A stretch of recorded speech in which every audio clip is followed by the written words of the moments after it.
Well, hello everyone, and welcome back to the GCU Esports YouTube channel. My name's Mason. Joining alongside me is the wonderful Eli, as this is our first time ever getting a real broadcast together.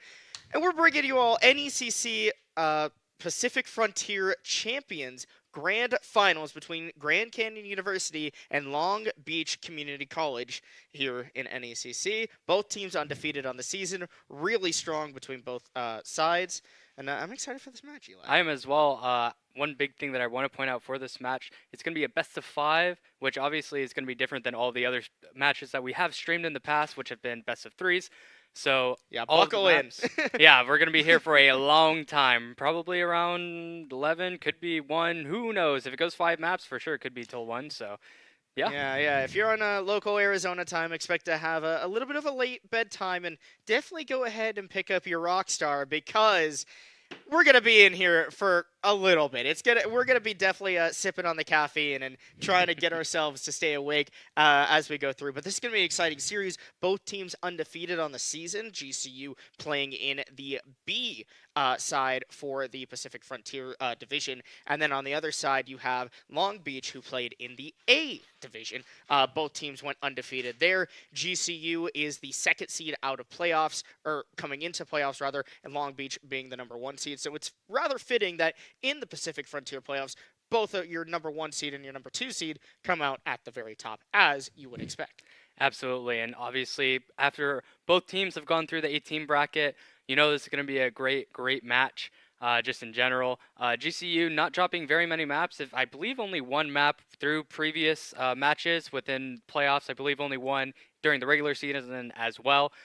So just overall, it's going to be a great matchup to see who really will be standing on top. Yeah, throughout their playoff run, GCU has only dropped 1 map that happened back in quarterfinals against California, University of California, Dominguez Hills, and that was, it was California State University, CSUDH, yes. California State University, Dominguez Hills. That's the team that GCU lost a map, but their opponents have also lost a map against Dominguez Hills, and that happened back in the regular group stage because both of those teams were in the same group inside of Group A. So a little bit of history, a little bit of similar history between the two teams.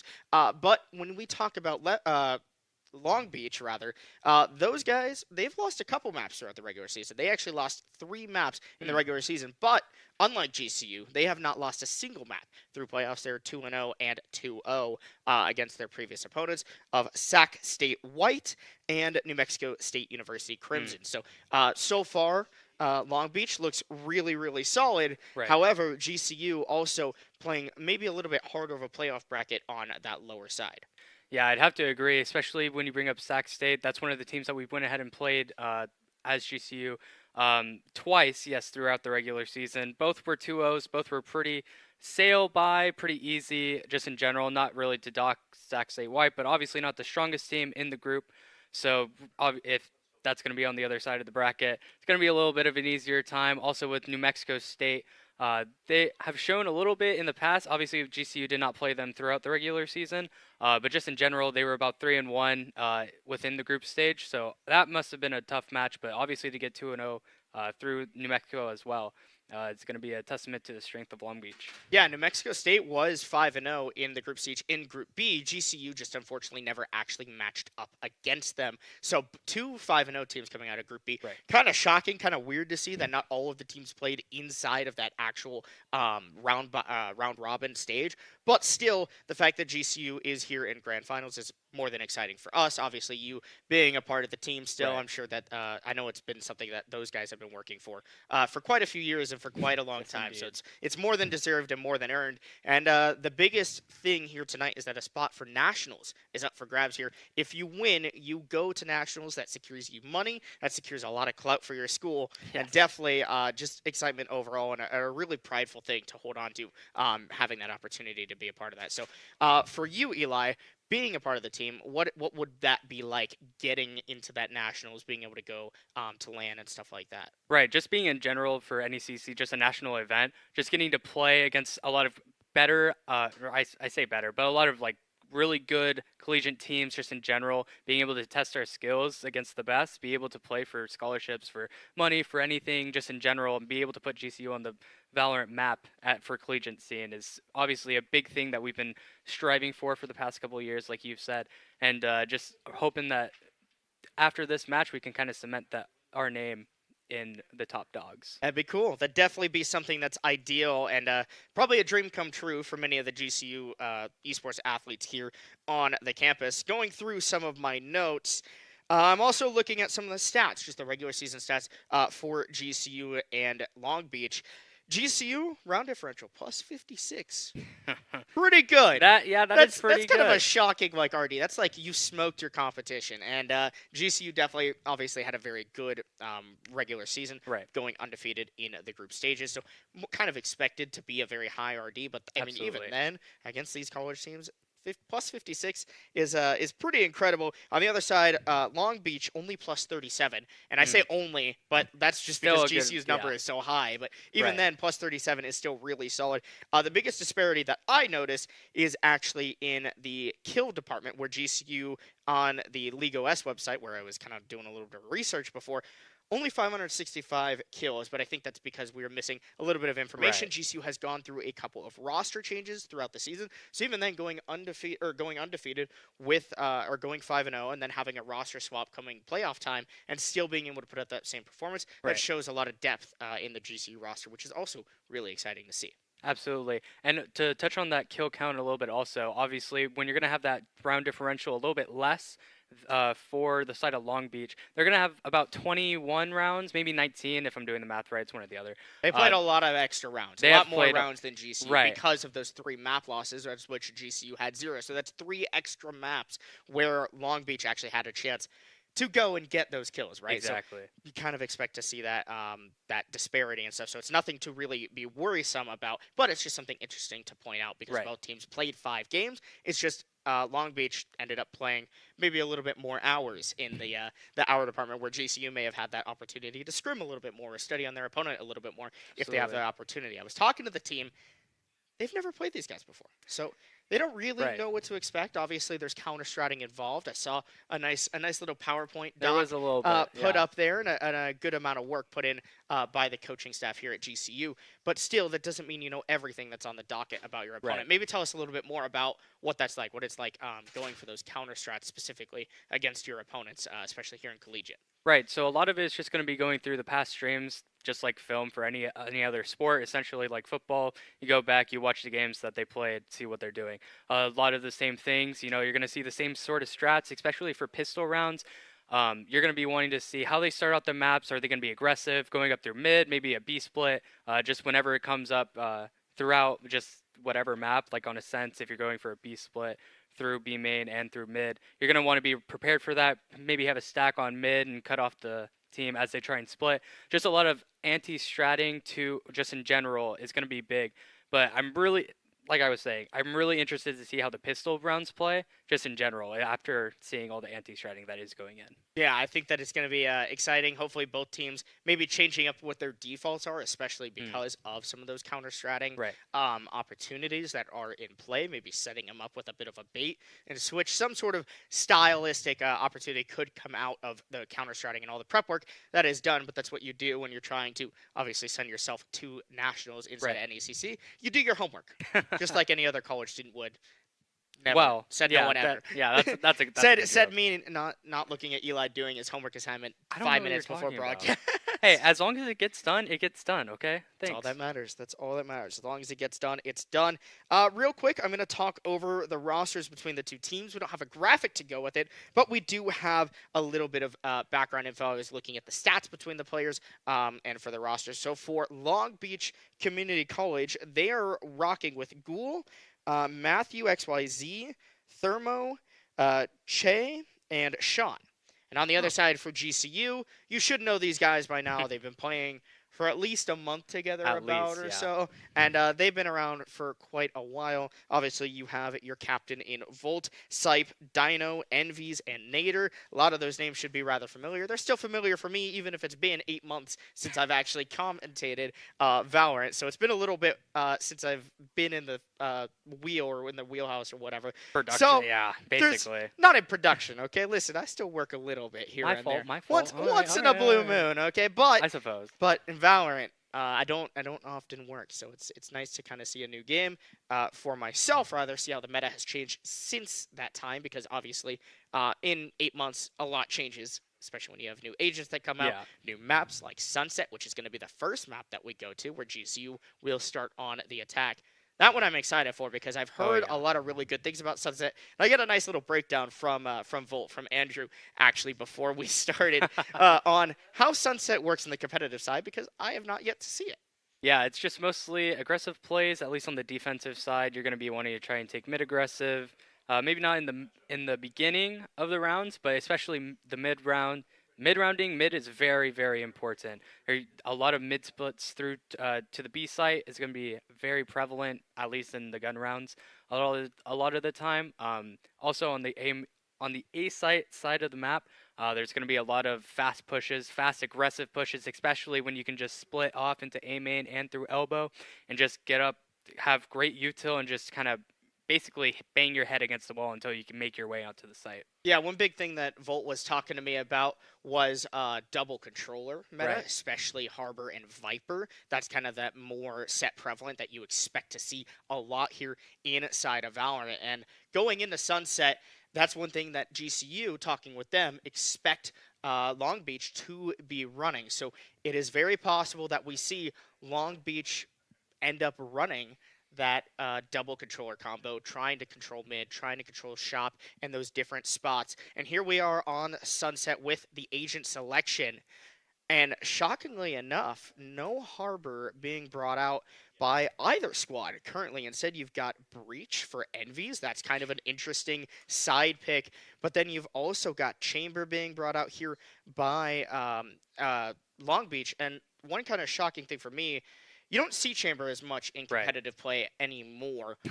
Why do you see him here from Long Beach? What do you think is kind of the plan behind them with with the Chamber pick? With the chamber pick, at least for me, it depends on the Sentinel player in general. I think on the side for Nader for GCU, he's really comfortable in that cipher. He has all those nerdy setups. He's gonna have the tripwires. He's gonna have the one-way cages just in general. It just sets up very, very nicely for him. Obviously, he can flex onto that chamber role if needed. We've seen his up before. It can be very, very lethal. But just in general, if you're not as comfortable on the cipher, it does get a little bit difficult. But I also think the chamber pick is almost a band-aid on some of these maps. For Sunset in particular, if you have the chamber, you can just kind of lock down A site. Maybe not even lock it down, but you can fight that A main. You can fight up through B main, but it also gets a little scary if the attacking side decides to take up through mid. Any teleport that you're going to have for B main, it's not really going to be as safe. So I'm just interested to see how Long Beach is going to try and employ this chamber TP just in general and see how aggressive they're going to take these sides of the map. We get ourselves started here on Sunset. Obviously, a long buy phase to start out. Get ourselves set up here inside. And one W6TS. Well, I don't know exactly how we're gonna say that name as we go through. I don't know which player that is on the LBCC side, but we will do our best there. Maybe we'll just go with 1WG or something along those lines. The one. Call him the one and only. But a really solid start here for either team. One thing I talked about and noticed between both teams is that they both lose their first map quite often, and whenever they do. And I think that the team that gets that first map win is going to be really, really important. And I think that whichever team is able to get there, especially with us being in a best of 5, that's definitely going to put them in a great spot going forward, and put a little bit less pressure on yourselves as you continue through the night. And because both teams get better as the night gets longer. Right, absolutely. And I'm just taking a little peek at this really aggressive chamber play. Here. GCU in the past has always been going towards his A site on to Sunset, and it really, a nice jump spot from Dino is going to force the chamber off, and wow, and now the execute is going to come in right now. Here's where the dive comes in through. Envy's with the breach flash, takes the swing. What a shot from 1W. And now Volt will try to follow it up. The pink shell is not to find the mark because the chamber's backed up. But there's the trades coming from GCU. Sipe and Volt now both have control of the bomb site. Spike begins to go down from Sipe. And here's where GCU can just post plant out. Viper and Omen, last two members alive here for Long Beach. Going for that ramp around A main. GCU poised in a good spot here to take the round. Still have a couple of mollies, a little bit of util still here for GCU. Those mollies come from Viper, and here's where the retake comes through. Dino taking a lot of damage to the smoke, but still able to stay alive just long enough. Bolt has the haunt, and it's set out. It gets destroyed. Bolt has to clutch now, and he finds the shots for a 3K, and there's GCU to take the first round. And absolutely wonderfully played by GCU. Obviously, the walk out of the smoke there from Dino, not maybe the most ideal when you're looking for that haunt play, but my goodness, Sipe and Volt coming through with the trades onto the last two players, and Volt finishing off with some nice classic shots. Just going to be a great way to start off this pistol. And now I'm looking towards this anti-eco round, hoping that GCU has a plan to try and avoid a stack, perhaps. Obviously, we look at 4 players towards the mid side of the map for Long Beach, and GCU is just going to go fast on this A site yet again. They look to go dive rather quickly. They know that it's clear. Maybe some of that pre-work helping them out in this anti-eco execute. Control for mid still guaranteed for Long Beach. You've got Raze and Sky both working the flank. Dino dives deep now, looking for a fight with the chamber as Sipe gets the spike down. We're in a 5-on-5 post plant, ladies and gentlemen, and Envies gets the opener onto 1W, and now it's on to GCU as Sipe takes out Thermo. A second headshot with the Bulldog onto Gout. And now, 2 members last alive here for LBCC. Of course, this is expected for GCU to take the win, but maybe not this dominant. Only 1 gun taken out of the hands. That goes away from Nader, but doesn't really matter because you've still got 4 great weapons coming into Long Beach's bye round. Right, and that's going to be GCU picking up any sheriffs that was bought at all by Long Beach. They're going to be able to, you see Envy's right there with the Sheriff. The Guardian, the Bulldog still in play for the bonus round. This is going to be a tough one for Long Beach. 2 rifles, essentially, Guardian and Bulldog can do quite the work. And GCU looks like they're just going to go right back to this A side. They've been loving the A side of the map, just in general. Anytime they've played Sunset, especially with this new Breach Cypher comp that they've run a couple of times, they're just being fast and aggressive with the double satchel just like this, and the haunts is going to be really prevalent. Chamber will dash away rather quickly, getting out of that ugly position. Thermo gets the opener on to Nader. Again, early action here from GCU, looking to dive the site. But look at the defense from Long Beach. Of course, they have the better weaponry. They're expected to be strong in this round, but they're really dominating GCU here. Sipe last alive, just has to try to take a gun or 2 out of the pockets, and it's not going to happen. A flawless round and a great response by Long Beach there. And I'd have to say that round really started to fall apart once Nader got picked off in A-main. You saw Thermo, the Omen, on the side of Long Beach, getting that kill through the one-way. I'm not sure if that was Nader being a little overexcited to try and peek into it, or if that was just a full-on spam through a smoke through a main. I believe it'd be the one-way. That's definitely why you're going to be running this Omen. A lot of the times it's going to be that one-way on those boxes. We even saw it on the pistol round earlier on that box that's right off the barrier. And now it's going to be GCU maybe switching it up a little bit as they pose towards mid. Get a couple bodies looking to go for mid. It could be a bait onto the A site. There you see an aggressive stack all the way through, and Envy's gets the opener onto Che. This is a great opportunity for GCU now as they have that mid control. They dive into the attacker spot. Dino looking to get aggressive with the Cypher wall, but Thermo finds the wall bang. That's an equalizing pick. Cypher, though, gets it right back, but there is, again, another trade, and Spike goes down in an ugly spot for GCU to recover. Cypher, though, finds one. Envy's with another. Nader last alive. Not last alive, my apologies. We still got the Omen of Sipe still alive, and Nader collects the headshot, and a 3K on the round goes good to him, and GCU come back and take their lead. I really like that round from GCU. A lot.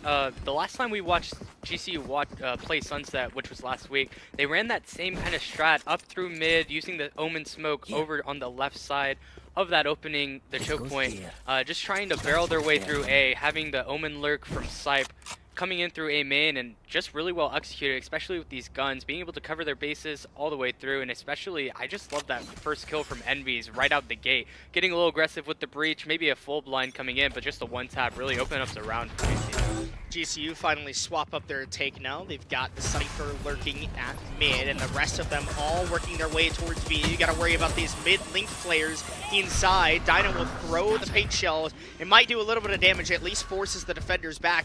Volt with an easy plant, and yet again, another 5 versus 5 execute underway here, as now the retake has to come through from Long Beach. Pressure on them as the time flips over.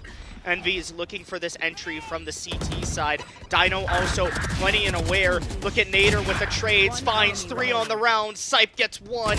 GCU with the advantage, and Volt closes it out with the Bulldog. Great execute by Grand Canyon. Absolutely great execute, and I especially love the lurk up from Nader, just taking full advantage of that Cypher, or the chamber on Cypher action. You're going to see a lot of the chamber using the tripwire for maybe A main, mostly. Not really going to have it set up for mid as often. You don't see a lot of lurks up through there, but obviously Nader are going to take advantage of it. Just being able to walk up behind 3 players, it looked like, and just getting 3 free kills on the 5v5 makes it a 2v1. And there's, I believe it was Slipe to finish the round off for them. Remember, it's a long night for these kids playing here inside of Valorant. 5 maps potentially to be played. GCU and or LBCC would obviously like to close it out rather swiftly for them. It is, of course, we do all have our bedtimes, and someone would like to go to bed maybe a little bit sooner than not. As GCU, yet again, working a slower take here on the B site. They're changing the tempo, and I like that. I like to see the pace change between teams. But Che finds 2 huge headshots with the Sheriff. Yeah, and that's 2 big kills that really cannot happen for GCU, though. Just going to keep on executing anyways. The blind coming in, the nade coming through as well. Now it's going to be GCU's side, but not if the Omen has anything to say about it. GCU will get this bomb down, and the post plant will come.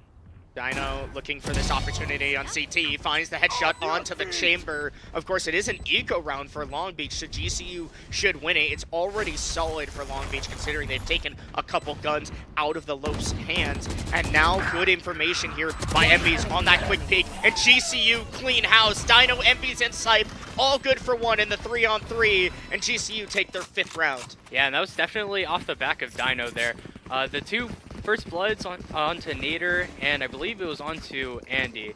Definitely going to be big in general, but just Dino being able to find that first blood trade, and also finding the third or the second on the chamber with the op in CT is just honestly it's going to be the biggest part of that round. Yeah, really solid play from GCU so far. You can see that they've already forced a timeout call by Long Beach, right. And that's a bit of a concern. Early on, we know that Long Beach is a slow starting team. Just like GCU, Long Beach in every single map that they lost this season of NECC, it was the first one, and then they came back and won the next 2. So you can't count them out just yet, even if GCU is starting off hot. But that momentum build for the Antelopes, right. And with how happy they are to just be in this position, talking with the team, seeing the smiles on their faces, the excitement, the readiness to go.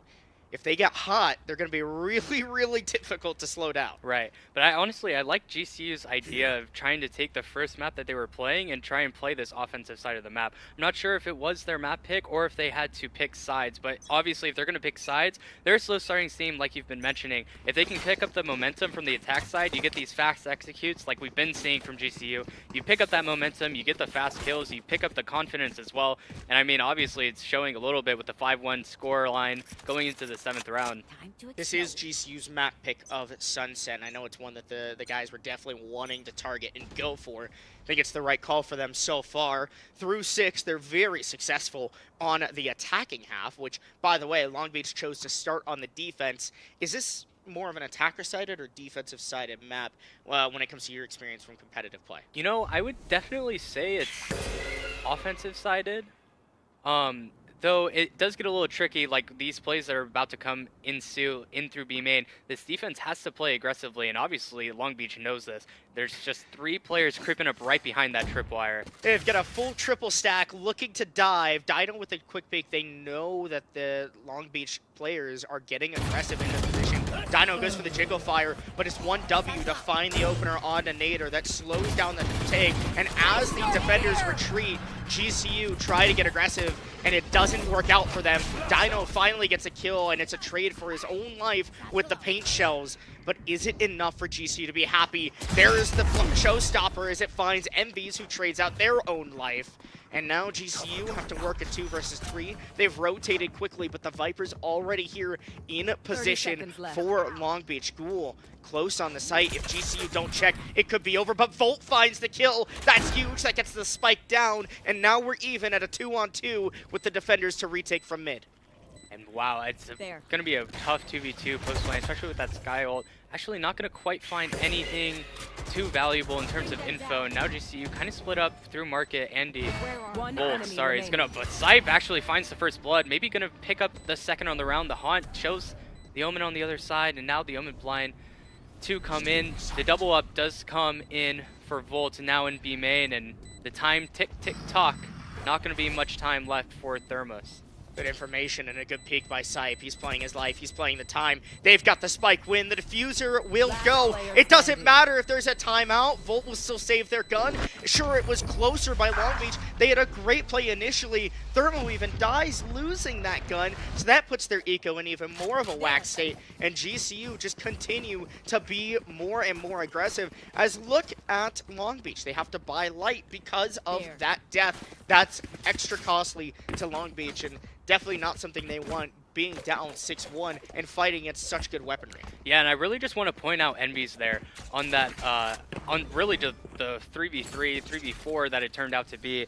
After all, with the Raze ult incoming, I like that he didn't just try and run away when he heard that ult. He stayed, he put his body on the line, got the trade out for the ult. But I'm just going to put that on pause before the execute is already coming in for GCU, being aggressive yet again. Yeah, Dino dives the site, they clear out the back side of A. That's that main plant spot clear now, and main defender spot. If anyone wanted to lurk, Ghoul sitting inside of CT. The paint shows to go through, pushes them even further back. Look at Dino looking to get aggressive. Nader finds the kill, though, and there's the ult to come out.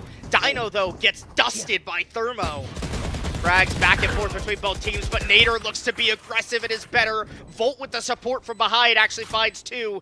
Now 2 flankers here from Long Beach as Envies finds the head of Che on the Raze. And the wallbang on the 1W. GCU extend their lead by 6 at 7-1 here. And that's definitely that momentum playing a factor into that round. Normally when you're going into these gun rounds, you just want to try and take it a little bit slower and make sure you're not going to a stack. But GCU just knows better just in general. And they're going to go ahead and go fast. They're going to commit the Raze ult. Obviously a bigger ult, maybe not wanting to use it on the eco, but just securing the round in general, getting out onto site, and a lot of great utility and overall coming out from GCU, making the A site almost feel impossible to hold on the side of Long Beach. And now they do just that. They rotate over to the B site, trying to go for a little bit of a distracted play. Volt with the dog will at least get a little bit of that information in the site, and now loses that man advantage. Sype looking to back out potentially. Nader with that lurk from mid could go huge if he catches his opponents off guard, which he has just done! Finds 2 huge headshots and regains that control. Sean and Ghoul, last 2 alive. They get dusted though by Nader. Envy's looking for this push by the Viper, finds the headshot. All of a sudden, GCU know where that last member is. The double peek to come through. What a refrag and a trade. Sype even getting that spike eco down, and a huge round by the Antelopes. And I mean, it's just another round where Nader just makes the entire difference within it. The lurk up through mid, not really closing the door for Long Beach in mid, really costed them just 2 free kills. Not ever aware. And if you have to think that they would have been aware that Nader's been lurking this entire map essentially. And I mean, now it's going to be trying to keep the lurk down for Long Beach, but I don't know if they can, especially with the chamber. I just don't think that they're going to have enough control in general to be able to keep Nader from lurking in general.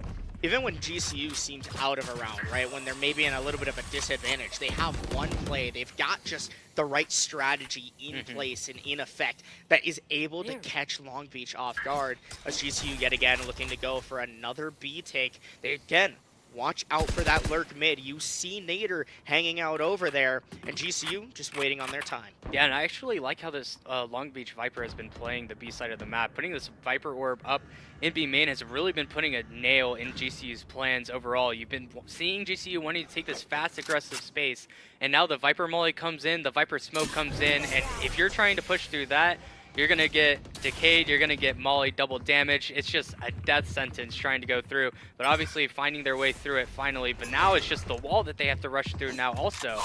We got good rotations here by Long Beach. They're ready for this execute. Ghoul finds the opener on to Envies, and Dino unfortunately not able to follow up those paint shells. Might just do the damage needed though as Dino dives deep into CT. Volt gets that spike down. GCU may be down a man, but now they've got the clock on their side. That's their 6th man that they need. Volt will throw the hunt in deep, maybe a little bit of information detected, but GCU are losing their fights, reloading at the wrong time, looking at the wrong time, and now Volt and the Omen of Sipe have to clutch out 2 versus 5 if they want the win. Sipe might find one, but Volt finds 2 back, and now he knows where the chamber is. The ult comes through, it's perfect timing. It masks the sound for where Volt comes through, but the chamber clutches it out. So close for GCU to go up by 9, but Long Beach will finally get their 2nd of the map. Wow, there's so many different components to that round, especially like the first blood that comes up after the breach is just quite unfortunate, but I mean, that credit to Long Beach there. They find the lurk from Nader, make it a 5v3, find the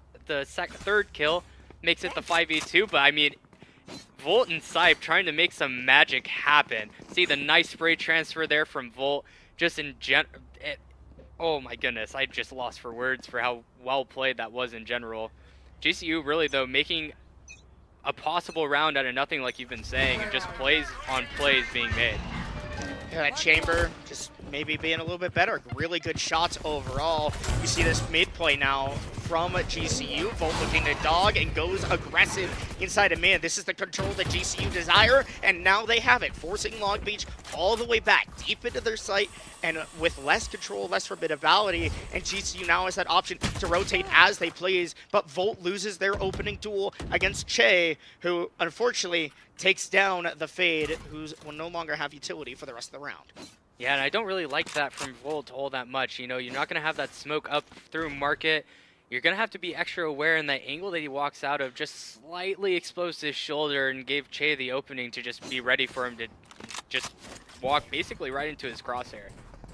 Here's where Dino looking to enter the site, getting a little bit of control, shoots out the trap here from the chamber. Nader looking to dive in. Do they know about the chamber? They do, but the ult is out, and that op is singing across map. 2 members of GCU go down. Finally, Envies gets that trade, but it's a little bit too sweet, too late here for GCU. They might have the spike, but my biggest concern, that man disadvantage they're in, the util disadvantage. Dino has no more utility on the Raze, only 10 bullets in the magazine of the Phantom. Envies is going to have to land some crucial shots. It's not going to happen. Dino hits the reload, finds one, but is immediately traded out. Very well done by Long Beach, as they've now collected 2 rounds straight. Yeah, that's just a difficult round for GCU to try and pull out. I know we've been talking about the magic plays, but when you see that chamber up, especially the chamber that's bunkered in through that elbow possession, I mean, that's not going to be very easy to get through, especially with no breach flashes there, which I don't think he may have had one later, but didn't quite use it to clear out the breach ultimate. And obviously the slow field is making it so that Nader gets caught by the op as well. Just in general, it's going to be difficult to take the site with that operator in 4 players. Say this 8-3, maybe a 9-3 half for GCU. I mean, you got to be rather confident, obviously, as a competitive player, myself and yourself. Looking at a scoreboard like that, it definitely puts a little bit on your mind, like, wow, we got to have a really good half to make sure that we catch up and keep up. So this is a crucial round to win for GCU, put a little bit more pressure on Long Beach, and the same could be said for Long Beach. Get a little bit less pressure on themselves as we go deeper into this map. Absolutely, and it's just this chamber yet again. It's going to take this aggressive space through A. Trying to keep the angle just a little bit, making it so Nader can't walk up. And yeah, that's just going to be the first blood that's been pressing GCU these past couple of rounds. Yeah, and now the fast execute's going to really have to come through and just try and find a way to break onto the site without one of their initiators. Yeah, 3 opening picks straight for Long Beach, and that's why you see them starting to collect a couple more rounds in their favor. It's been mostly GCU that's been favorable in the opening duels, but their mid round has been so good. Dino goes aggressive, doesn't find anyone though. Instead, the chamber does get traded out by Nader, who pops the ult, but gets dusted up by Sean. Sipe now in a 1-on-4, makes it a 1-on-3 rather swiftly. The information's still there from the Cypher ult. Sipe gets a little bit of information with that peek, jumps back into the smoke, goes for the repeat, gets taken out by Thermo, and we'll end the half 8-4 with GCU in the lead. Man, GCU had such a strong start. I would have liked to see maybe a 10-2 half, maybe a 9-3 even. Just those last 3 rounds from Long Beach, stringing them along, maybe finding a way to use that chamber and get those first bloods just in general. But now we're gonna have to see how this Cypher stacks up against this fast-looking comp from Long Beach. You know, you have that Sky, that dog, basically the fast drone, if you will, from Soba. It's definitely going to be used for aggression. The double satchels in from the Raze. I know that Raze definitely has some great movement. Seeing a couple of good satchel plays from them on the defensive side. And just in general, they're going to be trying to replicate what GCU was trying to pull a lot with these fast, aggressive plays. Tell you what, Grand Canyon might have a raid though. They've got a decently stacked up position here on A. Volt knows that his haunt has been destroyed now. It depends on how Long Beach intend to go for this take. Obviously, they've got that fast initial clear, but they've not gone for that push just yet. And now you see they go for the rotate and they try to sneak their way back over to B. It could be a fake, it could be, who knows what the plan is from Long Beach as they rotate over to B and look to take these fights. I'd like that suck nade combo that GCU tried to, missing the nade. I think we're going to be seeing that a lot, but obviously now Long Beach is coming out onto the site. They dive out to the site rather fast. Sipe able to blind a majority of his opponents, but it doesn't matter because Long Beach have walking in and taken B with the Storm. Last member alive is Nader, the dog, to call out their position. And yeah, Nader finds one, but is immediately traded out because there's just way too many bodies to deal with. Excellent vision by Long Beach to go for that rotate, catching GCU completely off guard. And, well, without their guns in hands, it's a lot harder to win those fights when your util is still in your hand. Yeah, what's that saying? I believe never bring a knife to a gunfight most of the time, or I guess or in your this floating case, your hand. smoke. If you're, yeah, if you're basically. Omen, your floating hand. Yeah. Yeah, but I mean, it's just gonna probably be this chamber lurking along through B main a lot of the time, just trying to be opposite of where his majority of his team is. Just trying to find the map space that GCU gives and allows him, maybe getting caught out here, but the TP does allow him to get away for free basically and just give that free info to his team. I don't know, Bolt go for a dive, and Bolt looking to win the fight does a lot of damage to the chamber. Half HP done to himself. Nader with a great raid finds one with the right click, but isn't able to take down Thermo though. Still, 2 members of Long Beach brought down to low HP. 1 or 2 bullets, maybe a right click even, could find a body, and GCU could easily be in this round unless 1W with the chamber just pulls out the revolver and goes crazy. MBs finds one, maybe a second onto the raise, but there's nothing you can really do in that situation. Long Beach taking a couple rounds with Fury. GCU, sure, they'll be on the bonus, they'll have their guns, they'll be able to be a little bit better than Long Beach in this scenario, but the way that Long Beach is, they keep finding these rounds in dominant ways. GCU not able to find those picks. Yeah, and I just, makes me a little scared, or I guess scared isn't the right word, but it makes it really hard to find those eco rounds when you're GCU, when you're playing against the Sky. That's kind of the difference between the Sky and Fade comp in general. You see that Sky heal being such a nuisance, especially for that last fight, that chamber having basically full health to try and take out those players on the flank, getting those kills for free. When you're playing against a Classic, that's not going to be a lot of damage output, and now just Long Beach working their way up through mid, maybe looking to default a little bit, see where GCU wants to play for.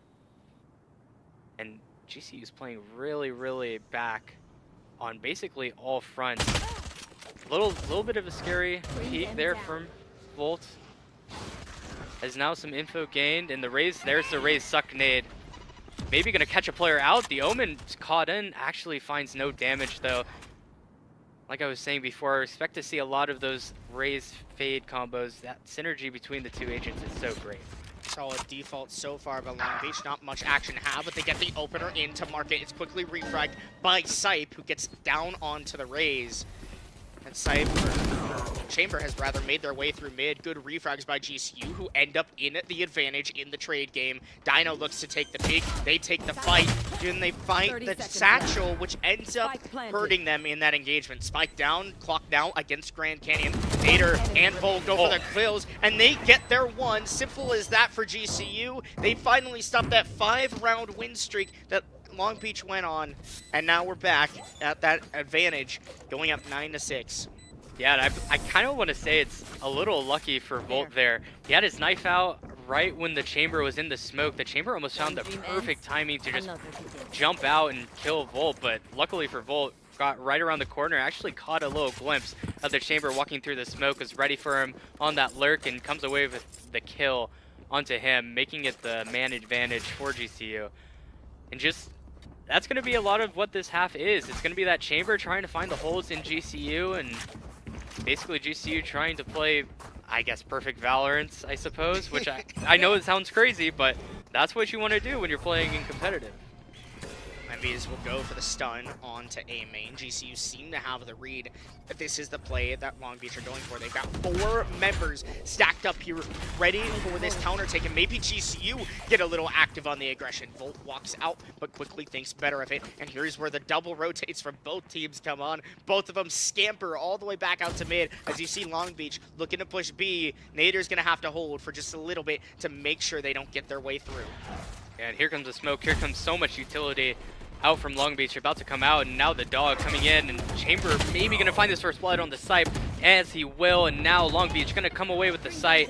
4v5 in favor of Long Beach, as Nader actually runs through the smoke, gets his first, though the trade's not quite going to go in the favor of GCU, and actually only find 2 kills overall in the round.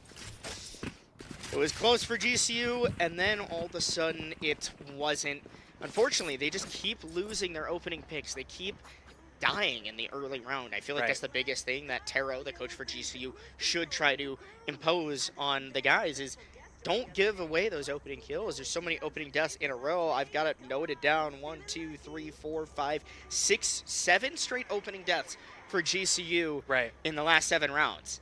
That's a big factor. Opening deaths is something that a lot of people don't talk about when they're commentating, when they're talking about competitive play. Sometimes it doesn't matter because anyone could get 2 or 3 kills in a round. But the thing is when you're in that disadvantage, the mental game it puts you in, okay, now we have to come from behind. But now we have to play a little bit better, a little bit more perfect Valorant, and someone has to have a really good round to make sure you still come out on top. And so far, GCU through the last 7, having to play from behind every time, not so fun. Yeah, that's definitely not going to be a recipe for success. I'm honestly really hoping that GCU now has a bit of a work towards that B main of the B main side of the map. Sorry, excuse my I can't English. But English is hard. It is especially pretty hard. When your job is to talk. Yeah, I know. Talking is very difficult. Thanks. But I mean, I really think that GCU needs to start taking more of the space over towards B main, maybe even towards A. This round it won't matter too much, as it probably is going to be a very fast hit. You see that dog already out from the side of Long Beach, but a lot of this map control is just getting lost by GCU, and hopefully they will be fighting a lot harder for anything they can scrap together. Ever since Long Beach took their timeout, they've been able to start to piecemeal a lot of rounds in a row together and make this more of the map that we expected, a close-knit match between the 2 teams.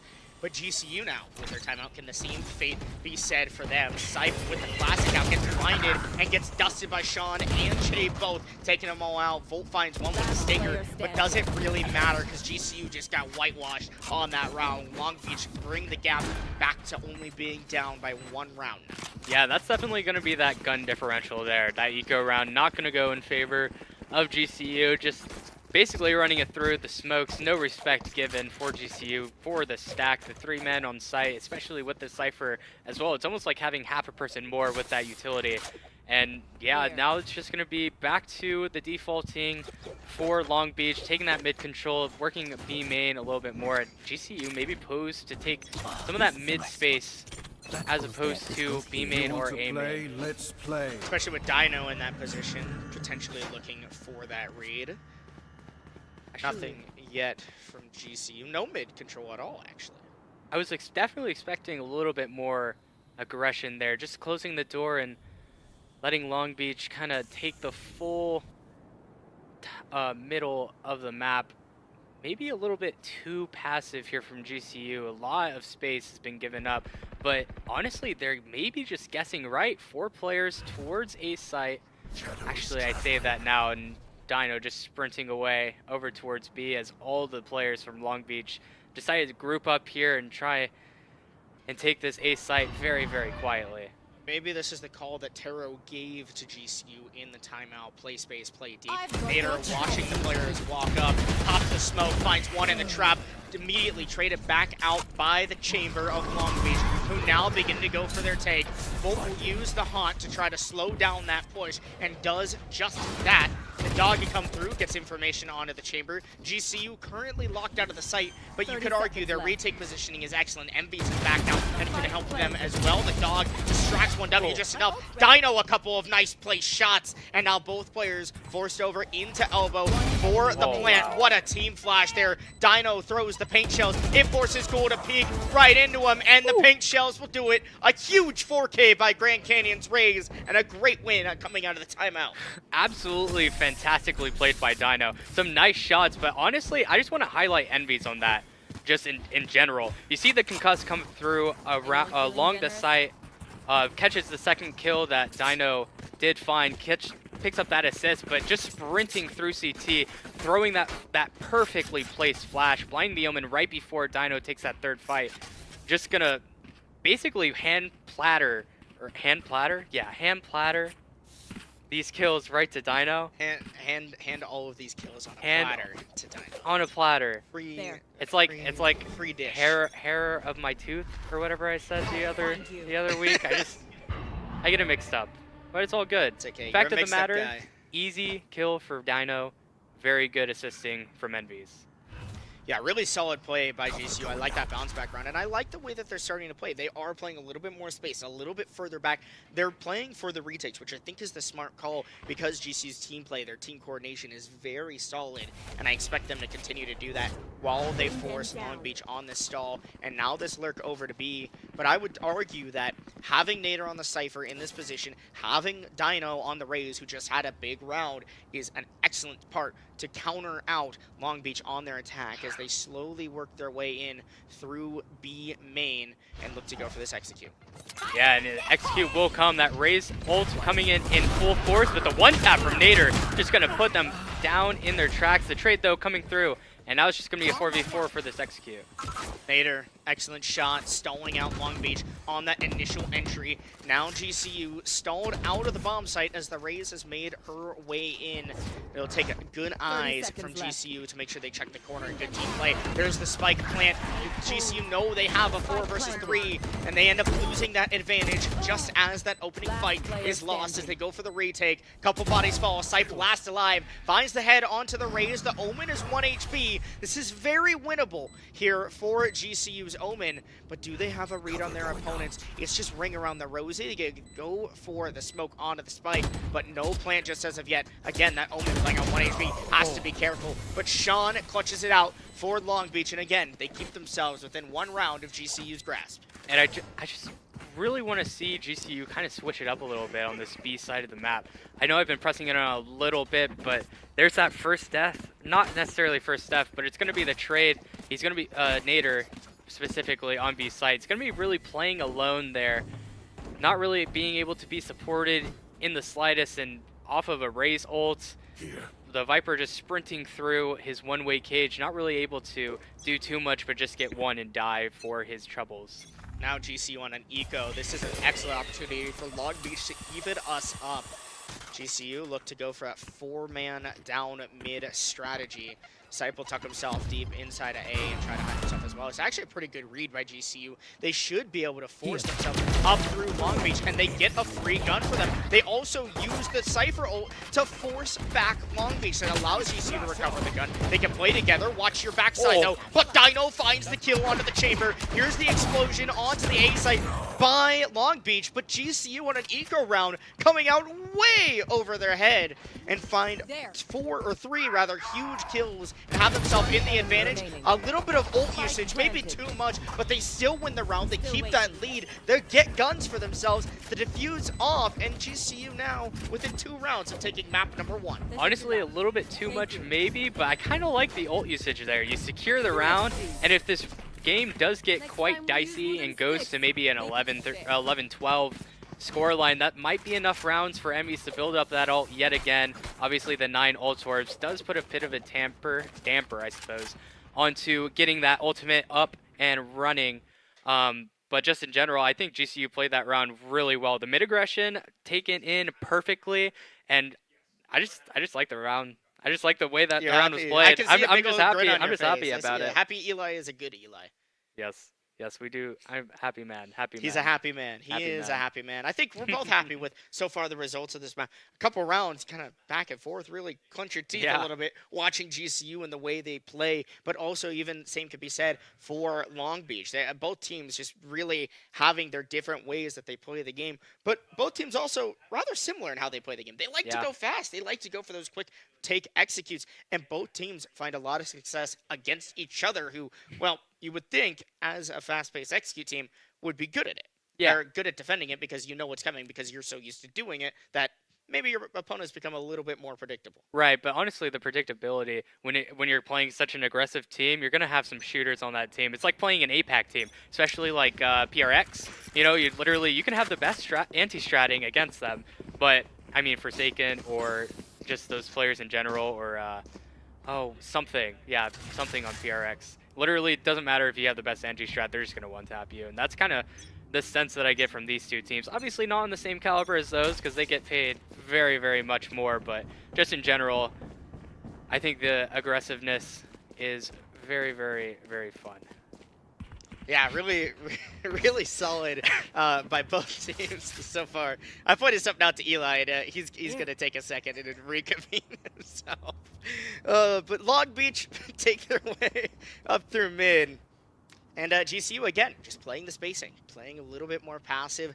Kind of like you said, though, I would like to see maybe a little bit more of a change on that B site. Maybe a little bit of aggression. Maybe dive that B site, B main entry here from Long Beach. They've been liking it a lot. They've been really solid at it. And barring a good round or two from GCU, Long Beach really good at this B attack, and you can see they're already setting themselves up to go there. The Omen's still a little bit further back in mid, but might have that TP to dive himself in if needed. Yeah, but I do like the change that GCU has done a little bit. They do have these 3 players on towards the B site, and but Dino getting a little aggressive, and now the hit will probably come through as that first cut blood gets found. But the util from enemies does delay them a little bit, and now Long Beach taking a second, thinking about maybe a rotate towards this A side, and as 4 players just sprint away, and GCU is probably about to read this as they hear all these players from Long Beach. I've definitely heard the footsteps, the call to go through. Sipe has been smoked up for the time being. A quick flash, but Sipe still has the eyes in the sight line. The flashes are all missing. Look at the timer. It's boiling down. The sight hit has to come now from Long Beach. They get in. The Viper ult pops up, and there's the plant. It goes down.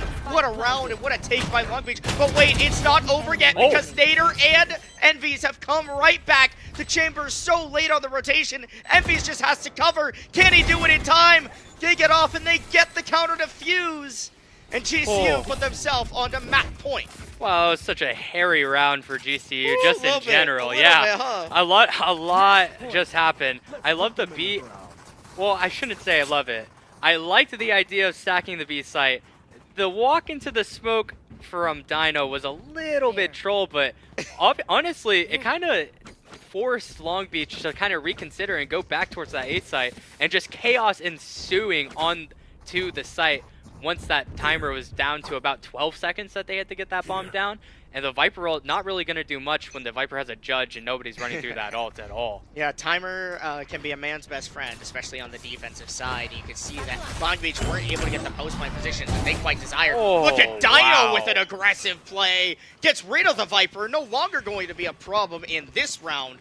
What a take, and what an aggressive opening pick for GCU. And I love that GCU just off that pick decides to sprint towards this B site and just stack towards it. All 5 players here in the CT, and now the Sky might get caught off a little bit. Nader gets that kill onto 1W. Are we seeing GCU take the first map? Nader and Envy's all cleaning up house. It's a flawless round to close it out as GCU take map number 1, 13-9. Oh my goodness, that was such a beautifully played round in general from GCU. Obviously, the aggressive play from Dino with that double satchel, the Fade Haunt coming out as well, marking the, I believe it was the Viper on that first blood that was going to get marked. The Omen blind spot on, blinding the Viper. They have nothing else to do but run away. And I mean, Dino is just going to pick up the free kill and the fast rotate right off the first blood. It's just going to secure GCU with that round. Yeah, another change of tempo by GCU, and I like that. I like to see when a team mixes up their pacing, mixes up how they're playing the game. I think that GCU is doing an excellent job of that. They got that first map win under their belt. We talked about how crucial it is because both teams get better as the night continues to go on. I would expect Long Beach to come back a little bit with a fury and a bit of a fire under them here on map number 2. Ascent will be the next map that we see. Oh boy.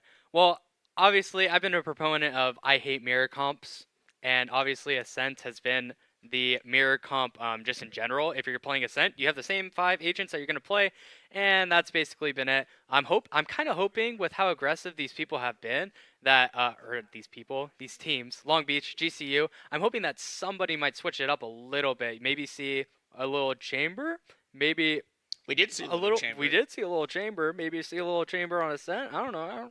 Could be a thing. I could really hope for that. I guess I just cross my fingers and pray that something different happens on Ascent in general.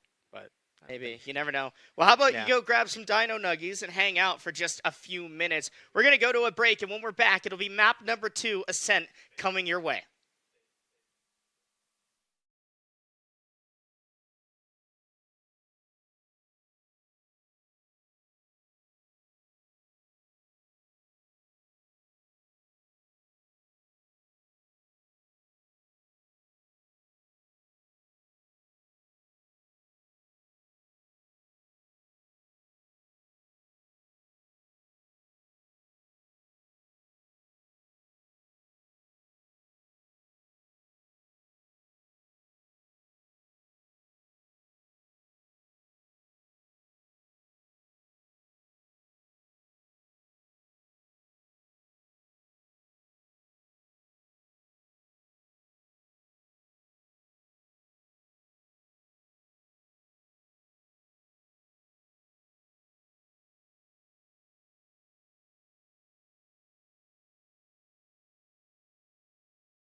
Welcome back from our little break. I hope you picked up those Dino Nuggies because we are going to go into map 2 here in a little bit of Ascent.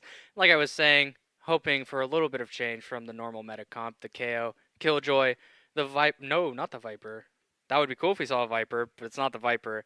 It's the KO, the Killjoy, the Omen, the Jet, and the Sova. See, because I know that, because I play Valorant. You looked really deep into my eyes there. I got a little scared. Because like you were trying to look at me for like suggestions of agent lineups. And he's just I'll tell stone you right cold. now. I don't know. I don't know. I don't know. I don't have a clue. Eli. Come on now. As we hop into Ascent, we dive in to our second map of the day between both teams. Oh. Sipe. I hate this game. Oh, decides to. I hate this game. He trolls you a little bit. But Wow. We do have a mirror comp between the two teams. Honestly, I would have never expected this. I think this is definitely not a thing that would ever happen like on a normal Ascent map. So Sometimes I'm really better happy. when you don't talk. Happy. This is so sad. That's my caster. I have to work with this guy. Can you believe this? Anyways, I love you, Eli. I hope that everyone knows that's listening. This is our fun, friendly banter. This is our satirical time. Don't worry about us. Listen, we're talking professionally for like 4 or 5 hours. You know, that's tonight. A long time. So we gotta have like a minute or two. We have to like needle each other. Just a little bit of fun. Have some fun, right? You're having more fun. You're gonna enjoy yourself a little bit more. Hopefully, you viewers are gonna enjoy the broadcast a little bit more when we're having a grand old time between these two teams. We hop into Ascent. Our second map, GCU, starting on the attack. Oh, yeah. I like it. I like starting on attack. I think it's just better in general for GCU. Just start on attack, make your presence known, make sure that we have a lot of aggression, a lot of fast takes, a lot of very, very, very fast starts to these maps. I think is going to be the difference, honestly, in the series, I would say. Especially for 5 maps. If you come away with this one, if you're GCU, you're definitely going to be feeling good going into that map 3. As the barriers drop, it's going to be that normal A-main aggression from Long Beach. A nice start from the Sova to start it off. Does, I believe, tag 2 or 3 players from GCU. Long Beach maybe having a little bit of an inkling. It's going to be Che trying to find that first blood with the Deagle, on the Jet, the normal Jet doings as the jiggles come in, and wow, a firing squad waiting for them as they turn the corner as the execute comes in from GCU. Dino's in the site, deep control already of Generator. Now the Omen gets in a little bit late, but that's Envy's to begin to get that spike down. It's actually Sight, my apologies, of the Omen to get that spike down as it goes through, and GCU have the post plant, the advantage. Long Beach to go for the retake. You get 2 players positioned under Heaven. A drop comes through here from Long Beach. Thermo, though, finds the opener. Look at the retake from Long Beach. They're doing such a good job at finding these picks. Only 2 members left. They have the post plant, but both members go down from GCU. It's too much of an advantage. Long Beach swarm back on the retake, and they win the first round of their own map pick. Wow, that looks a little bit like Long Beach took into consideration what happened on Sunset and just want to make sure that Nader never lurks up on them ever again. Nader getting found out by his counterpart of Killjoy. Over on that cat side, kind of puts a stifle into things when you're GCU trying to come away with that post plant. Both players down in hell on the site go down fairly quickly. 2 players in B main smoked off, and obviously having your lurk killed there within the first 5 seconds of the post plant can't be the most ideal scenario, but actually a fast force looking to come through. The Stingers coming in, the light shield as well. And this is going to be a fast and aggressive round from GCU. And look at the aggression inside of mid already is Dino. They've got full control all the way up into Market. Goes the Jet, and there's a swing from Nader. Oh. Great team play, great team pairing. Sean goes down as well. GCU now have control of the B site, and they can get that spike down. They also close the Market door, forcing a little bit more of a time waste there against Long Beach, who, of course, had weapons, had weaponry a little bit stronger than GCU on that bonus. And now GCU take it away from them. This would be a huge round steal, and then even be able to go into a buy round, having even more of an advantage as Envy's takes down Che.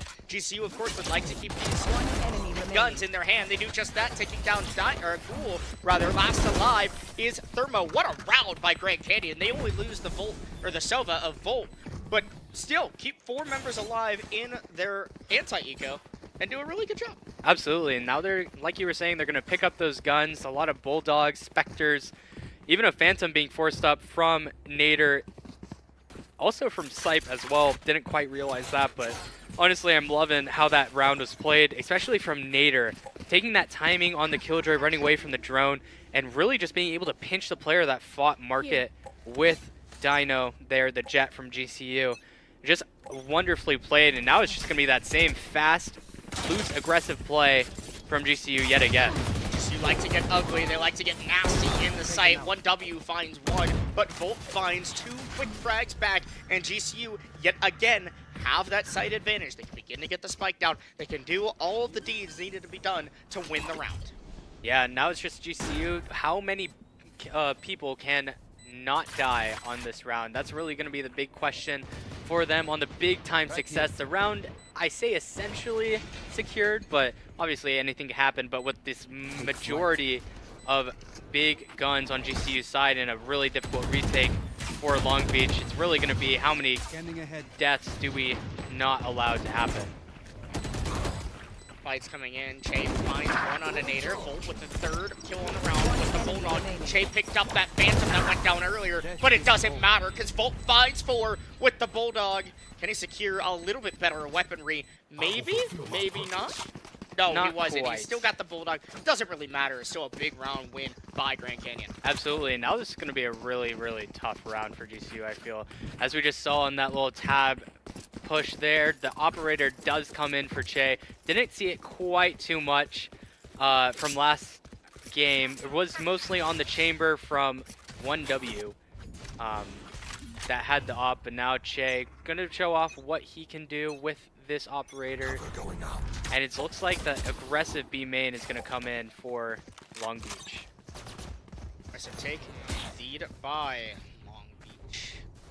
GCU just lurking around mid. Maybe a little bit of a default play, trying to see what they can get. They try to go fast into tree, entries with the flash, and they get out and get a little bit of control. Takes down the turret. They spot the site of the Omen. Ghoul goes down. There's a set of smokes gone for Long Beach, but 1W holding down the site in a great way. Envies gets that trade back, however, and Volt has the site. Begins to plant, not in your typical default spot behind Generator, a little bit deeper. That might throw off the retake here from Long Beach if they're not expecting the post plant positioning from GCU. Envies with the flash, Pigs get to 1. Che with the op though, finds the refrag.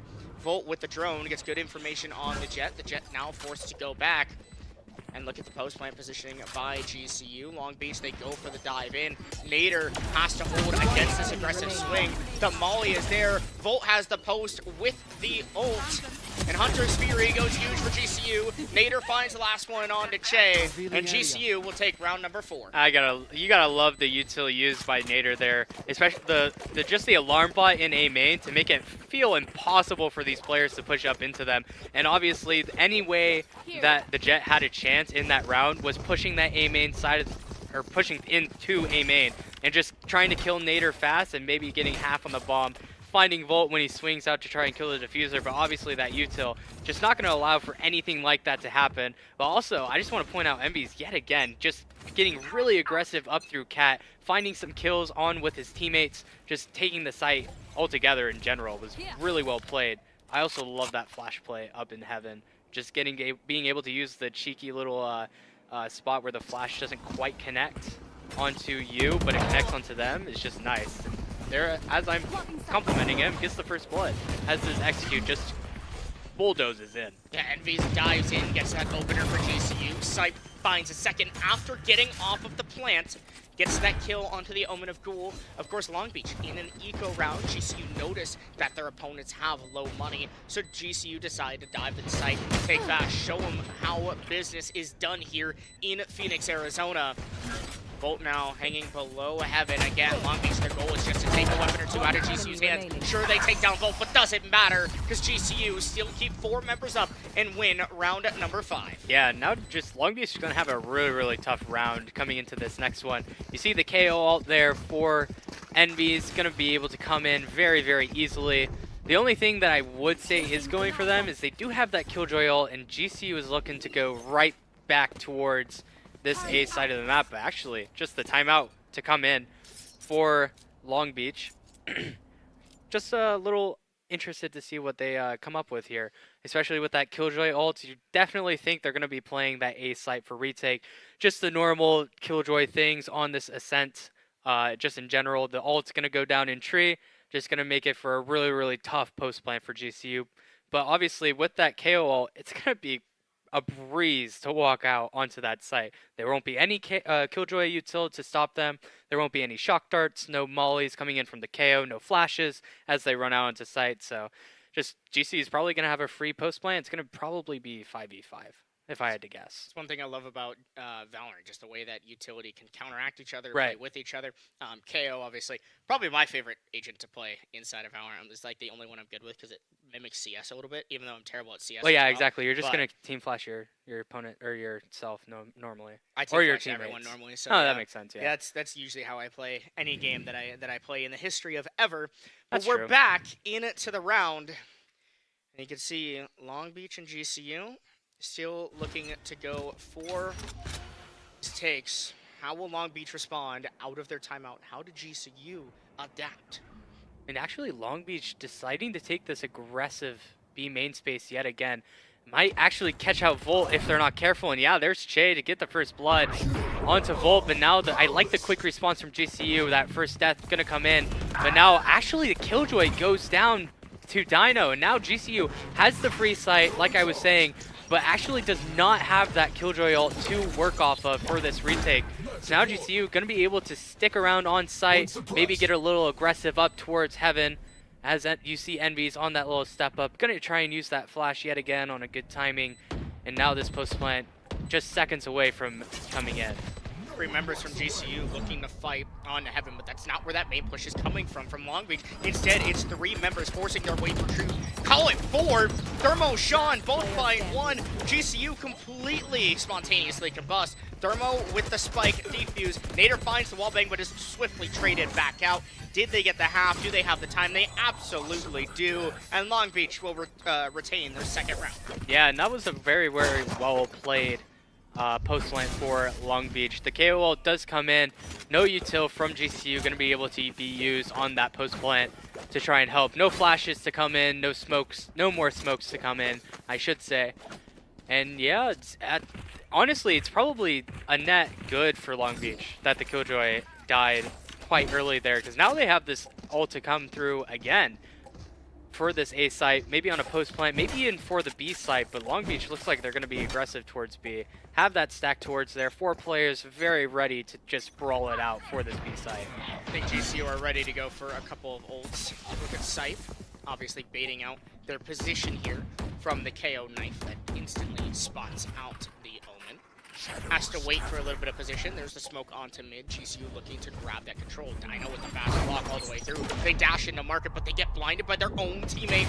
Dino now walks through, but has to smoke themselves off. Look at GCU. They find their way in. The Sova still in the site. They haven't even cleared out anyone. And look at the response from Long Beach. They take down 2. The Jet with the knives misses, but Envy's takes him out. Still, Long Beach with the advantage, but Nader takes out Sean. GCU, 2 members alive. Now it's only reduced down to Scythe, whose position is spotted, their presence detected, and no util for the next 4 seconds. Long Beach will play it slow. They'll wait for the information. Scythe could TP out if he desires. He'll do just that. He dives himself over to the A site. He can at least get the spike down and put himself, but he fakes it, and the information is there. Long Beach win it. Oh, it was such a close play by Scythe. He almost had the bait. But Long Beach catch him out, and that's a smart one, Eli. That's yeah. a smart one. Wow, That really was well read. That, honestly, I'd call that a 50-50, because I've seen sometimes that you just go into the Omen TP, you just go ahead and go towards that A site, but now there's just that ratty player that stays on the A site. Scythe, that time, gonna bet on there being a player there, maybe even 2 at that point. Unfortunately, guesses wrong, gets killed for it. The kill almost to come through, and the miraculous 1v3 to possibly be attained, but not quite this time. And now we just go into round 8. GCU taking some fast, aggressive. Oh wow, it actually finds the Opper, the right click to connect onto the first blood. The Jet diff inbound, the operator picked up, and now this eco round really feels like it could be winnable. Dino showing that dominance. Envy's gets that Vandal, takes out Thermo. The walk into B. GCU have been hoping for this B site for so long. Finally, it seems like they have an opportunity. Volt wins their duel, and it gets the Sova diff. Envies takes out the Omen. Last member alive for Long Beach is the Killjoy. That's 1W, and they're taken out as well by Dino. Really solid, flawless round by Grand Canyon. Yeah, not actually quite an eco round, like I said. I don't know why I said eco round, but I just saw the Jet Knives, assumed that it was going to be a lighter buy, but obviously not. The Vandals, the Phantoms, putting in more work and knocking down the economy of Long Beach now. Going into this round, just a couple of Sheriffs, maybe even a Guardian, no. It's just going to be 4 Sheriffs, the Stinger Dinger, as we like to call it around here. Going to come into a play, hopefully not going to do too much damage towards GCU on this time around. And now GCU going to take mid yet again. Been loving this part of the map basically all half, and the Jet, Che, going to get aggressive in B main yet again, trying to break this turret, and actually finds the headshot onto Nader. Another first blood for Che through B main. Just probably some adjustments that need to be made on that side of the map for GCU. That's a rough opening death for GCU. Meanwhile, Volt will rehold that position, looking for their rear flank from B main. And now instead, GCU decide to go for a wrap. You've got Dino poking their head in through tree. Maybe a little bit of information for themselves. GCU, though, back out a little bit quickly. And again, just playing default, playing the time, and here's where they go for that wrap. Do they dive through mid? Do they decide to go B? 3 members from Long Beach there to contest if GCU choose to go for that B push, and that's what they're going to do. They've got a little bit of a man disadvantage for now, but can they maintain it? Can they get the site entry? Can they keep that man advantage, get those refrags, and get themselves into at least a 2 versus 2 post? Yeah, now GCU just going to use some of this util to clear it out, making it well known that they're one towards this B main side of the map. The Jet to dash out, and now 3 players onto the site for Long Beach. Dino walks up lane with the support of Volt. Volt finds 2. Does he check the corner, though? He doesn't. But will he get the Sova? He does. Sean misses the shots. Che takes down Envies. Volt in a 1-on-2 has a chance, but has to go quick. Finds the head of the Killjoy. The right click, but not there. Che with the dash and the shot. And GCU nearly escape with a round, but Long Beach close it out. Man, that all really comes down to the damage that Sova from Long Beach gave over to Volt. If he didn't fall off and he kills that Sova faster, I think that Volt is able to come away with that kill onto the Jet. The right click's connected, not quite enough damage to go through with it though. And now it's going to be the 4th round for Long Beach. Now it's the op as well. In mid, the glass cannon going to be in effect this round. Possibly though the knife to deny any very big value from it. As long as GCU doesn't get too excited, and too excited they get. Wow! Che with yet again another opening pick, this time coming from Catwalk. That collateral, not very good for GCU to peek into. The better read from Jet here on this map as Che collects their 3rd kill of the round. Back-to-back 3Ks guaranteed. Che could even add up more pieces to their chessboard and potentially find all 5. Dino gets dusted by Ghoul, so no ace on the board for Che, but still, regardless, a really good round by Long Beach, and unfortunately one that GCU will definitely want back. Yeah, it's going to have to be a big adjustment now for GCU on this offensive side of the map. You can't really play too slow against these operators, or you will get picked apart, just like Che showed us there. Obviously, that timeout definitely going to come in. Not quite the round that you're going to want from GCU in general. You know, you've seen the op come out in previous rounds. You've seen the op in the past map also. So you're always going to have that inkling that the money is there. The op could be there as well. And obviously it was. It picks up 2 on 1 shot. Not the greatest outcome for GCU. Well, here on Ascent, is it more of an attacker-sided, defender-sided? Is it split? It's so defensive-sided, it actually makes me want to really be very, very sad. Well, basically. I would argue then, if it's defensive-sided, that GCU should feel rather confident in the position they're in. Absolutely, they should. At 5 apiece right now. If they're able to use this timeout, get an extra round, maybe even 2, and then go to the defense, roll up, get themselves on a match and series point this early on, that's a lot of pressure for their opponents of Long Beach. Absolutely. The 5-5... Honestly, they've done their job. They've gotten the 5 rounds for offense. That's basically what you're going to shoot for. 4 is a win. 3 is questionable, maybe somewhat all right, I guess. But 5 is definitely going to be good. 5 is good. 7, though, obviously, is what we will be shooting for. And obviously going into like defensive side of this map, you're going to see more of that operator. And I don't know if it will be as, I guess I should say, as difficult for Long Beach to take care of. Obviously, both these teams are very aggressive, so it's going to be these fast pushes over and over. And GCU just making that well known, not going to care about the operator, just going to bulldoze onto the site. Dino goes from one smoke to another, but gets shut down by the Killjoy Molly. So though, Sype gets into the site. The spike is down. GCU, 5 versus 5 post play here in effect. You should run. Good call here from the boys to at least get themselves in. Where is the ults coming through? That Sova ult, that Hunter's Fury is going to do a lot of damage. But look at GCU fighting their way back. 1W, though, gets that opening pick that is ever so important in these retakes, and GCU are getting pieced up. Sype can't find the shots. Last member alive is Volt, who's got to fight 4 members, and Chain takes out the knives with a right click, finds that kill, and Long Beach will take their 6th round, at least guaranteeing them a 6-6 half. Yeah, those are the rounds that are going to make your head spin. You see the double Sova all come in, the double Killjoy all come in. Multiple people, yeah, a lot of util. Literally makes it feel like you're watching Overwatch in a sense. But I know, I'm sorry, but still, you know, it definitely has that feeling to it. So much util flying around, it makes it kind of hard to figure out what exactly is happening. But unfortunate occurrences to come for GCU as basically 5 players just get rolled over. It almost felt like there wasn't quite a perfect post plant. I say schedule. Sure, schedule, plan. There we go, plan for GCU to try and hold that site. And now it's just gonna go right back into this op on A side. See if GCU can find it, sniff out the first blood possibly. The dart comes through, and the site turns over for GCU.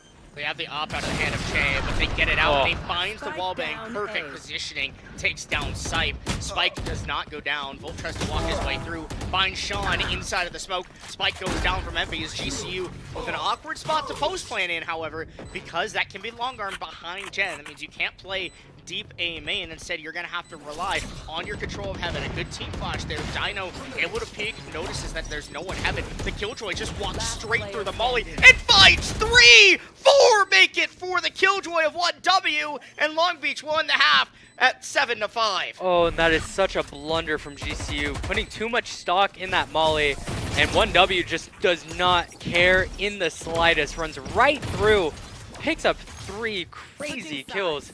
Probably a great spray transfer as well over towards that hell position, but just in general, just taking the round upon themselves, finding the 4K on the round.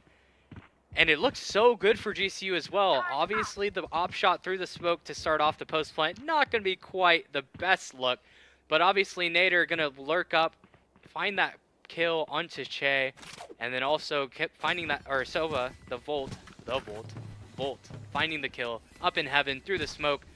But I've seen GCU get really aggressive in these smokes, especially on post plant. We've seen Dino walk into a couple of smokes just trying to catch out the players from Long Beach a lot. And now I'm hoping for a little bit more aggression, obviously, from GCU, the very aggressive team, emphasis on aggressive.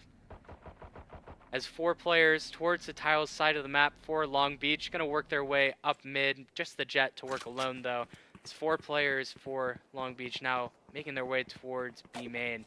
It looks like the hit is about to come out. You see that Sova drone basically out in the hands, but actually decides against it. And now just the contact up. Standing ahead. Manage that these pistol rounds are so important for these teams. GCU being on the defense would like to win this pistol round and quickly double up, tying us in, make us even. There's the dive here from Long Beach. They get themselves in. rather deep. Ghoul finds one on a nader. Volt, though, with the right click, ends up getting one. A second onto Ghoul. Can he get out? Yes, barely with his life. Only one bullet in the magazine, but Volt's still alive. Dino now goes for the peek, has Long Beach fake the spike plant, and now begin to go for the attempt yet again. The flash, the team play. Look at Volt walking up behind. Sight finds one. GCU cleaning house. Last member alive, 1W. He has been an absolute demon and on fire, but their head is clicked by Envies, and GCU will take the pistol round. The absolute hero play coming out from Volt there, trying to hold down that site. Nader does go ahead and fall to the players running in from lane, but I can't believe that Volt gets the second kill. The first kill I can believe, that right click does wonders close range, but finding the second through the Omen blind and not even getting a trader on Long Beach side, not at all. Just that player just gonna run away, let Volt have his life. Volt coming away with 2 on the round, and also walking out lane with a bow and arrow for whatever reason. Because why not? I mean, why not? Hey, 75 damage. Let him cook. I'll let him cook. My fault. Let my the chef foot. cook. My fault. My Andrew, Mr. Volt is cooking, okay? I agree. I was a little bit questioning of why he was walking out with the shock dart, but hey, to each into their own. Maybe just trying to go for the guaranteed kill. Look at the fast take here from Long Beach. They're already in the site, but Che gets dusted by Nader. The turret doing God's work. He finds a second. Envy's now with the support from Heaven ends up getting the third for GCU. Long Beach now on 2-on-4, have to fight their way back. They hear Sean down below, swapping weapons. Now with that shock dart, trying to force GCU out of this Heaven retake. GCU, if they want, they could leave Spike. They could just let it go down. Envies ends up getting dusted, but GCU have 3 members on Heaven. Last member of Long Beach is below, under Hell. Sean, 50 HP. Really, not much the Sova can do here, especially without the Spike. Yeah, and it's going to be a tough ask for him to try and come away with this round. GCU playing it very, very well, making sure that they do not lose any more players on this round. 2 to already fall, 3, that big magic number to be able to rebuy really strongly into the next round. You'll see a couple of sheriffs, maybe even a forced up rifle or 2 from GCU, but that only can occur if these 3 players stay alive. That's really just the job for the Long Beach Sova, just to try and find any kills that he can, and no kills will be found as Dino goes ahead and finds the last, closes out the round, making it a 7-7 going into the 15th. I love the focus there from GCU, right? Instead of getting a little complacent, diving yourself out, throwing your lives away, they sit there, they wait, they force Long Beach, Sean, the last player, to make a play. They force him to do something, some sort of adjustment. And they do a really good job of team peeking and using util to mask sounds and audio of that aggressive take from Dino, who ends up finding that kill. And that's so important here for GCU to continue if they want to win out map number 2 and potentially put themselves here on to grand finals point. Look at this take from Dino. Finds the quick 3-burst headshot on to Sean. But will they find the second on to 1W? Does a little bit of chip damage, but can't find the kill. Nader will walk up though and steal that gun away. Huge opening picks by GCU. Oh, and a nice little kill from Volt as well. The fast reaction time's gonna come in for that kill. 5v2 now on the side of GCU. The flash to come in. GCU knows both these players have to be here. And yeah, it's just gonna be another desperate attempt to flash up in Heaven. The stinger to go through, but Thermo coming away with 2. Finding a third, making it the 1v2.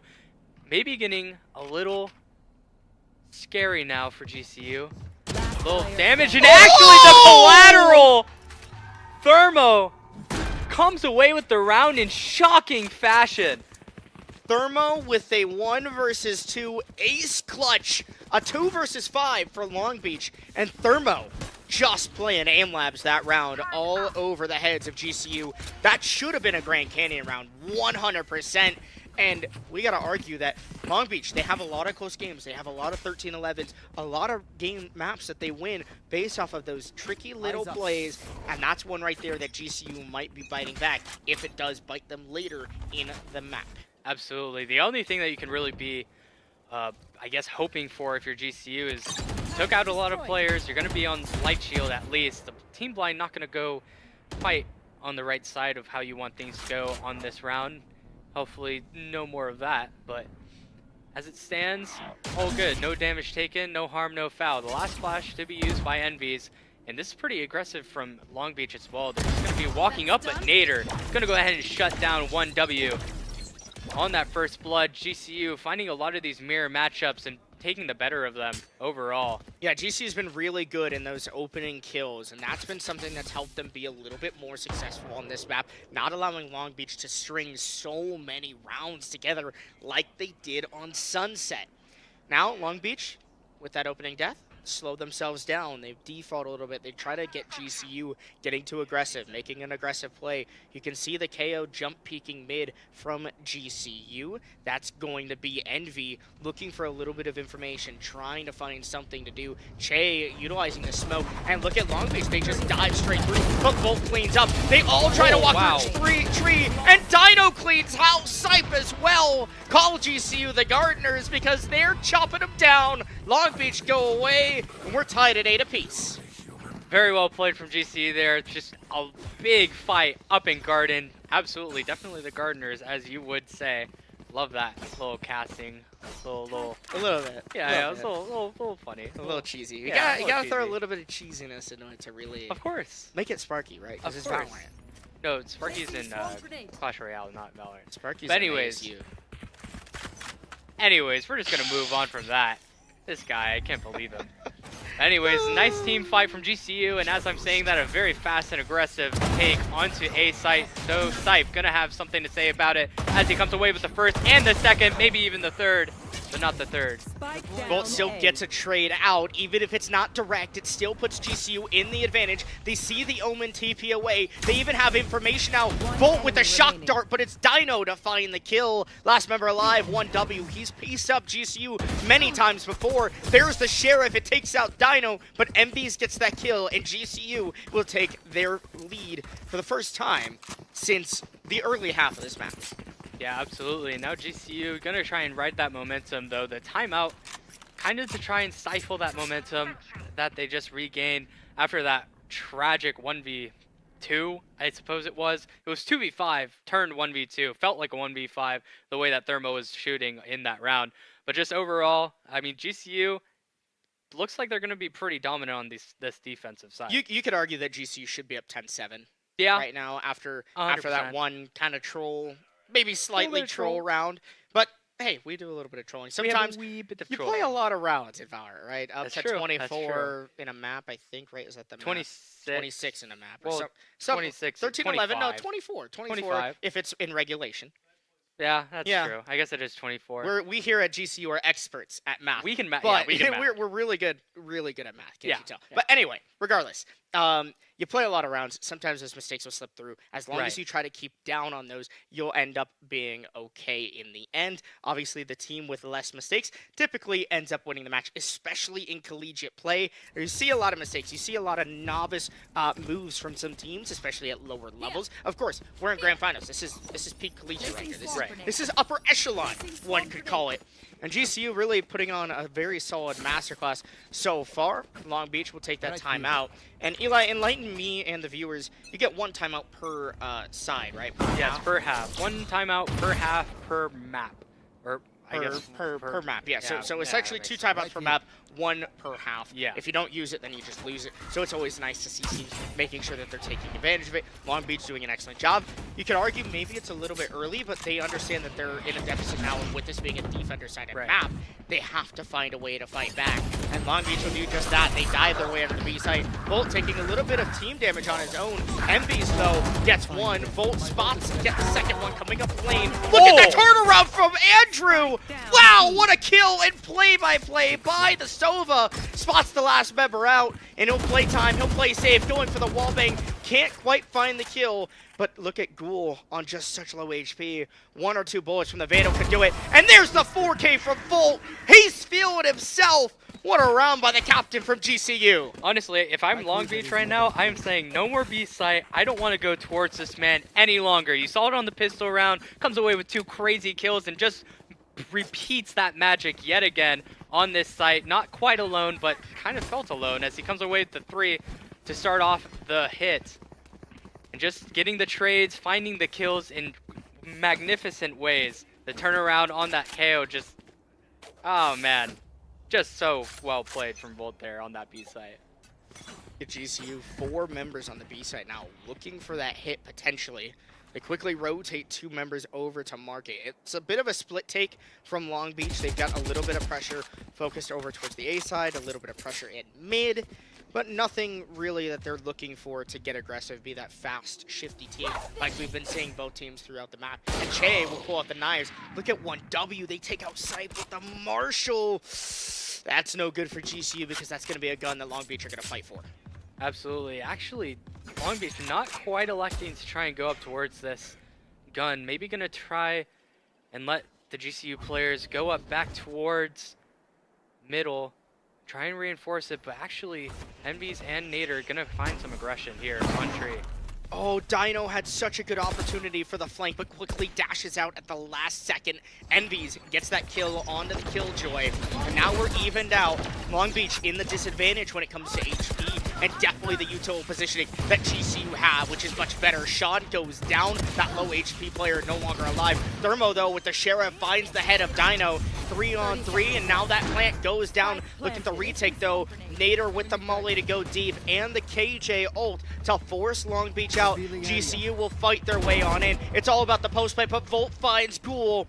GCU now with a 3-on-2. Do they know the spot of these last 2 players? They do now with the knife. The information aplenty for them. They just got up. They're going to go full gutty and find the kills they need. Envies and Nader both clean up, and GCU just 2 rounds away from taking map number 2 and setting themselves on the grand finals point. Yeah, and that's just GCU finding a way to not throw away these eco rounds. Obviously the first kill from 1W, trying to foil that plan, find Sype with that first blood.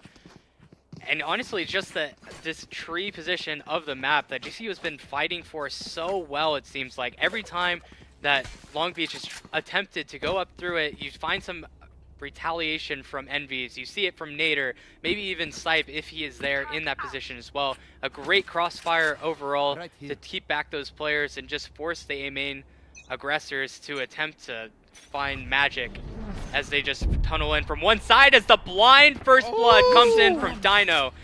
And the Killjoy ult to shortly follow, trying to get that B site. Yeah, Long Beach have to try to act quickly, forcing GCU out. They get out rather quick. Dino trying to find a kill with the op, and Volt actually body blocking a little bit. That causes Dino to fall. Will Volt go for the retake of the op? No, because Long Beach are deep in the site. 1W cleans up market and finds 2 bodies. Volt last alive, has to hold on for dear life against a 1 versus 4 against Long Beach.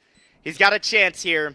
But there's really not much you can do, especially with so many of your opponents still hanging out in the bomb site. Volt trying to just go for a peek, maybe a fight. But honestly, would this be a spot that you would save?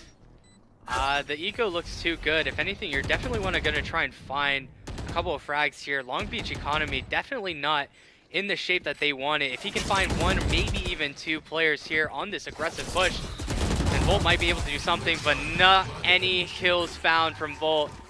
We go to a 9-11 scoreline here in the second map. Yeah, Long Beach looking solid. Finally getting their first round coming out of their timeout, Eli, and that's a big thing for them to start to build that momentum back. But again, such a defender-heavy map. GCU putting themselves in an excellent spot. Where Long Beach, they've got a lot more pressure on themselves, and I just don't know if I'm confident in them to bring back this map just yet. Maybe another round or 2 like that, we could see ourselves going 1-1 into map number 3, but as of right now, I'm still confident in the Antelopes play. Absolutely, and just a fast, aggressive play yet again from Long Beach. It's going to basically open up this B site. That KO ult makes no room for any util to be used at all in the slightest. Now GCU just electing to take most of it of the map. Full site control here for Long Beach. It'll be a 5-on-5 post lane. Good information for GCU. They could choose to pull out their ults, but look at the flash. Look at the team play. GCU with an amazing retake. They flawless it. And GCU put themselves on the match point here for map number 2. Just 1 round away from securing series point. I mean, if you want any perfect way to show how to retake the B site, look no farther than that round right there. That might have to go on TikTok for a tutorial. That was pretty incredible. That was, I mean, it could have been more perfect. The team play, the timing, everything there from GCU. You could tell the comms are flowing. Yep. with a 2-map lead potentially on the horizon. Long Beach, no more timeout to call, no more adjustments that the coach can put into their ears. GCU feeling probably rather comfortable. Yeah, and this is going to be a tough round, I feel like, for Long Beach as well. GCU's probably going to play for more of a post-plant scenario. You see that KO ult is really going to be in the back pocket for GCU. Make post-plant life for Long Beach not the most desirable thing that they're going to want. And actually, Dino gets really aggressive in mid. Pulls out the op, walks right through the smoke, thinks that he's tens, but not quite as fast. The dash away, not in time. Yikes! Giving your own teammates a ribbing. Hey, I have to do it a little bit. Listen, I don't blame you. Man. I would too. Sipe will get that eventual refrag, although late on to Che. Volt ducks back, looking for this lurk inside a garage here from Long Beach. 1W looking to take this engagement. Just barely checking on Volt, who's looking for that dart to come through and potentially expose his position. He'll go for the peek, finds two, pieces him up.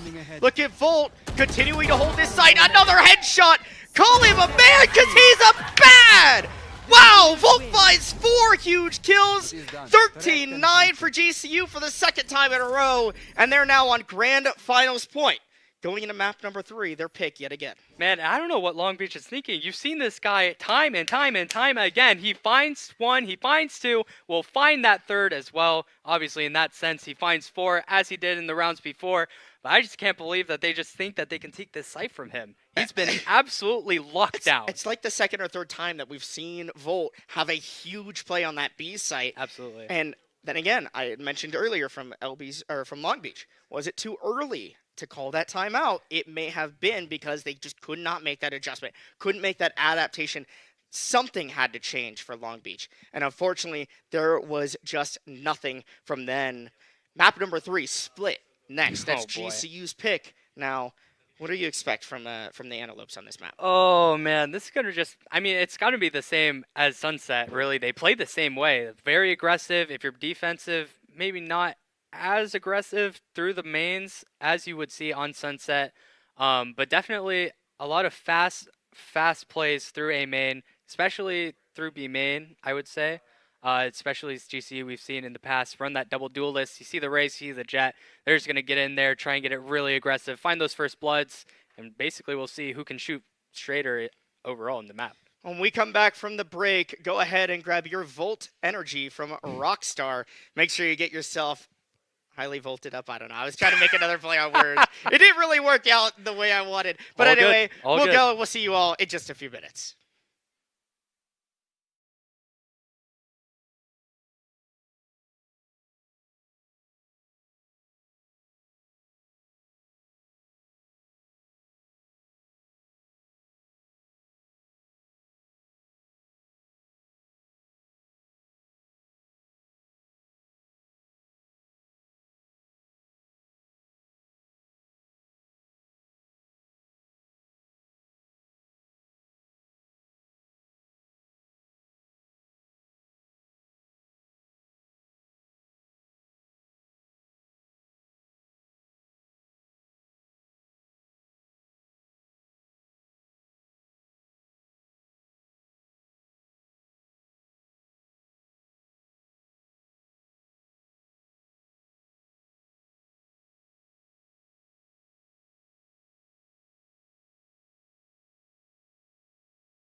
Well, hello everyone, and welcome back. We hope that you've rejuvenized your Volt energy, as I tried to say as I left you all away.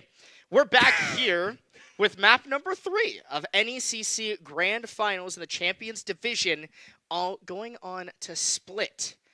You said before we went to the break, plays very similar to Sunset, another map that GCU likes. Of course, it is their pick. They start on the attack. What can we expect from the Antelopes trying to secure their first ever title in Valorant? Fast. Space taken. As fast as you clap? Yes. Speed. That's pretty quick. Travels at the speed of sound. We're going off the barrier. We're going fast. We're seeing flashes in aggressive spots. A lot of double satchel. A lot of jet dashes up. Honestly, it's just gonna be who can shoot straighter in this entire map. It's a lot of very aggressive plays. For the most part, double duelists, that's what you're going to see. It's basically the win con when you pick a double duelist, actually. You're going to try and see a lot of fast kills. Try and put yourselves into very, what's the word? What is the word? A lot of favorable situations to try and find these first bloods, these second bloods.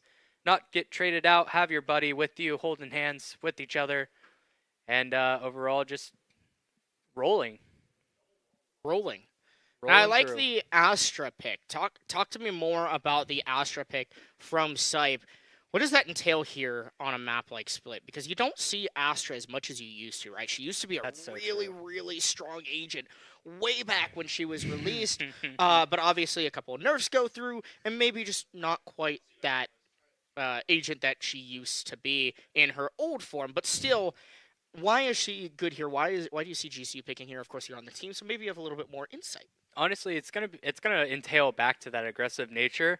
With Omen, obviously you have that Omen blind, and that's really the only piece of utility that you can use necessarily. So when you're using Astra, you can place your stars anywhere on the map. You have your suck ability that allows you to have a double damage for the players that you're trying to fight. You can put it anywhere on the map. Activate it from anywhere on the map, and you can just double damage. You also have the concuss ability. That it's the same situation. You can place it anywhere. You can activate it from anywhere on the map. Just makes it really easy for Sype to have a lot of value wherever he finds himself on the map. I'll tell you what, I really like the not duplicated or mirror comp between the two teams. Very different. It is very different. Chamber on the board. You've got a Astra on the board. You got a Harbor. Only two mirrors. A couple changes. A couple big changes. GCU bringing the Jet. You've got Nader, who will more than likely be opping. He was the former opper for GCU. It seems like it's changed over to Dino. But maybe it just depends map by map. Is that kind of how you see it? Because some teams like to do that. Some teams don't have specific operas, specific set roles. I know that Volt is mostly that initiator role, obviously running a lot of Fade, a lot of Sova. I feel like I always see that guy on Sova, even on Sky now. But so some people do stay a little bit more set, but some people you can be a little bit more flexible, especially with really solid shooters and a depth of a lineup like GCU has. Right. And I mean, that operator is just really going to come down to what agent is most viable for it. Normally the Jet and GCU just going to go ahead and find that aggressive plays yet again, contacting all the way up through B main and finding their way onto the site. The Tripwire not going to find anything for the Chamber. The slow maybe to come in soon, not quite broken yet. But the post plant going to come in, 5v5. The bomb is down. 4 players of GCU to stick around on site. Just going to take on a full frontal assault on this retake. And 2 members from Long Beach going for that flank. And that's what I think they're waiting on before they initiate this execute. Dino forced into an ugly position, and Sean wins out that engagement. Empys, though, lights 1 in a second onto the Chamber. There's Thermo. The paint shells from behind. Empys has to clutch up in a one-on-one now against the Rays, and they don't find the shots. Che, the entry for Long Beach, finds that first round. Very close, though, from the Antelopes. But unfortunately, Long Beach just a little bit quicker for them.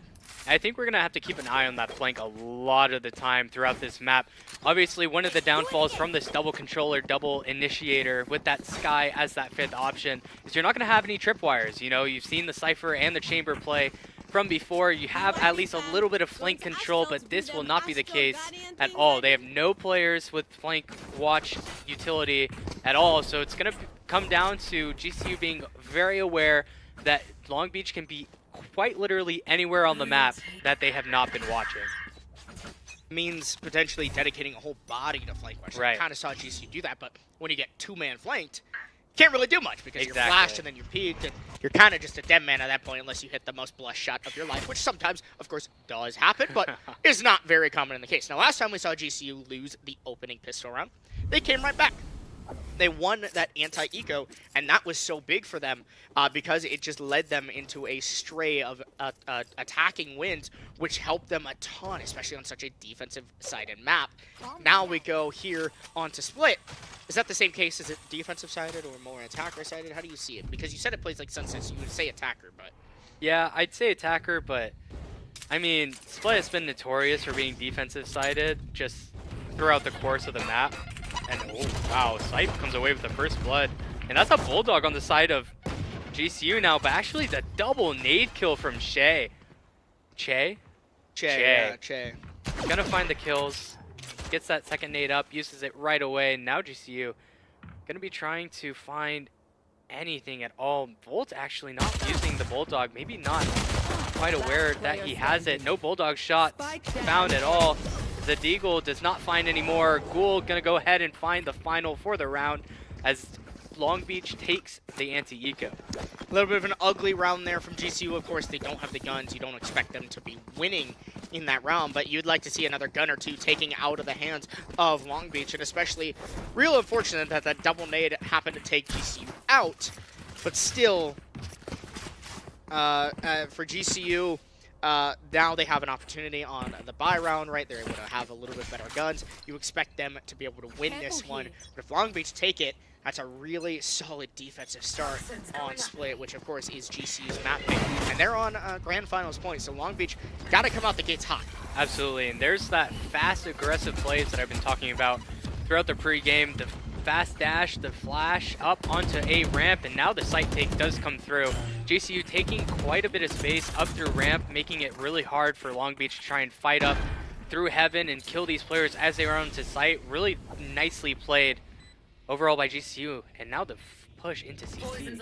Yeah, you got the post plant set up for heaven, so you're going to expect GCU to be rather contesting here in this CT side. Trades back and forth, and all of a sudden it ends up in a one-on-one. Nader has the eyes. He sees the Harbor go through. He could post plant from heaven, but instead he's going to choose to take the fight early against the Harbor. There's the wall to come off. You can't wall bang through that, but yes you can if you take down the shield, and Nader gets the kill on to Thermo. That's definitely the good comms that you were mentioning back in Ascent coming through for GCU.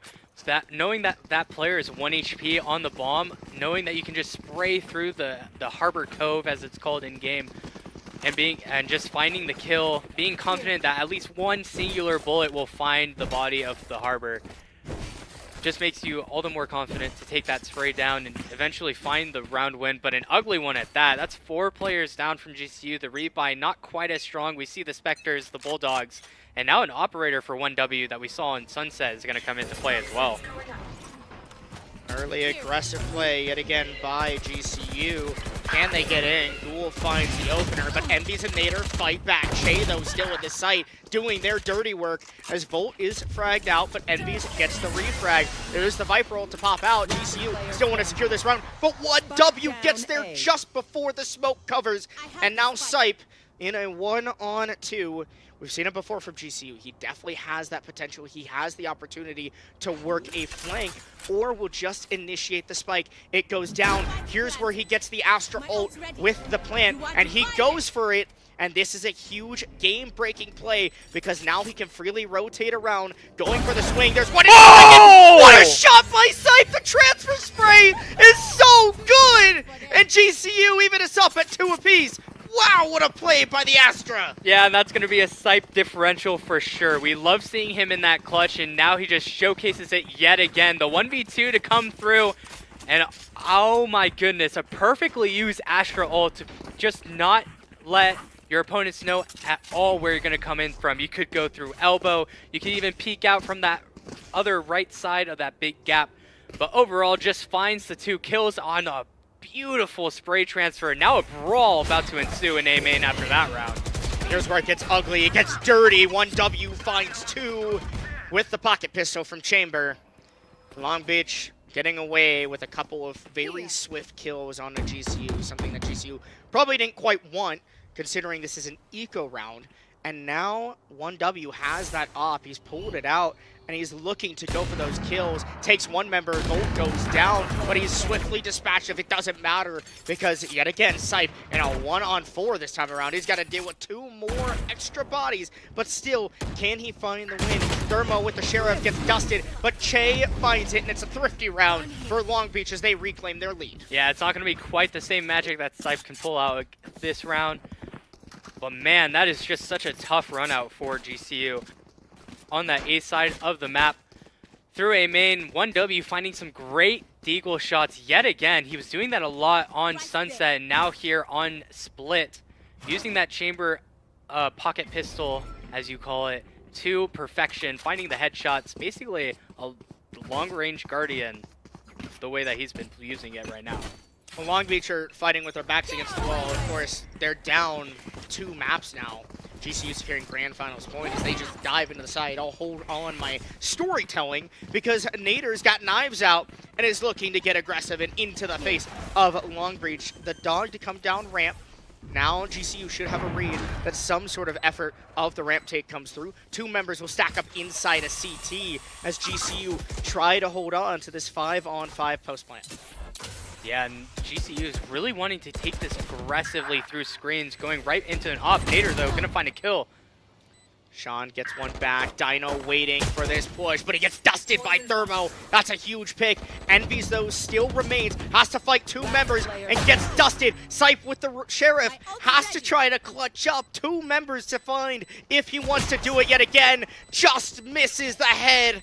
Unfortunately, a little too cold after his 1 versus 2, just a couple rounds ago, and Long Beach will reclaim a 2-round lead. Man, if he finds that Chamber there, I have to think that he definitely wins that round too. 3.8 on the defuse there for Long Beach. And there's that operator yet again, saved in from that last round. Just going to be such a pain for GCU to try and deal with. A lot of the time, this op can go so many different places, especially with the Chamber on Split. You can see it in that mail room, you can see it in the vents, maybe even B main, and obviously like we've seen over on that A ramp position. Maybe if you want to get a little bit more aggressive, even on A main. But now just going to be mid, and the op yet again right where GCU is. Scary. Sometimes it seems like 1W just always knows where GCU is sitting whenever the hop is out and about. Dino has to back up, forced into a molly and paint shells in his way. Volt has made his way inside of the drop now. Maybe looking their way to find some sort of opportunity to get in down below. Dino will work their way through. It's an A swap over here for GCU. Oh. The Showstopper finds it, and Volt gets the kill on the Che. Huge opening by GCU. Volt and Dino find another couple picks going their way.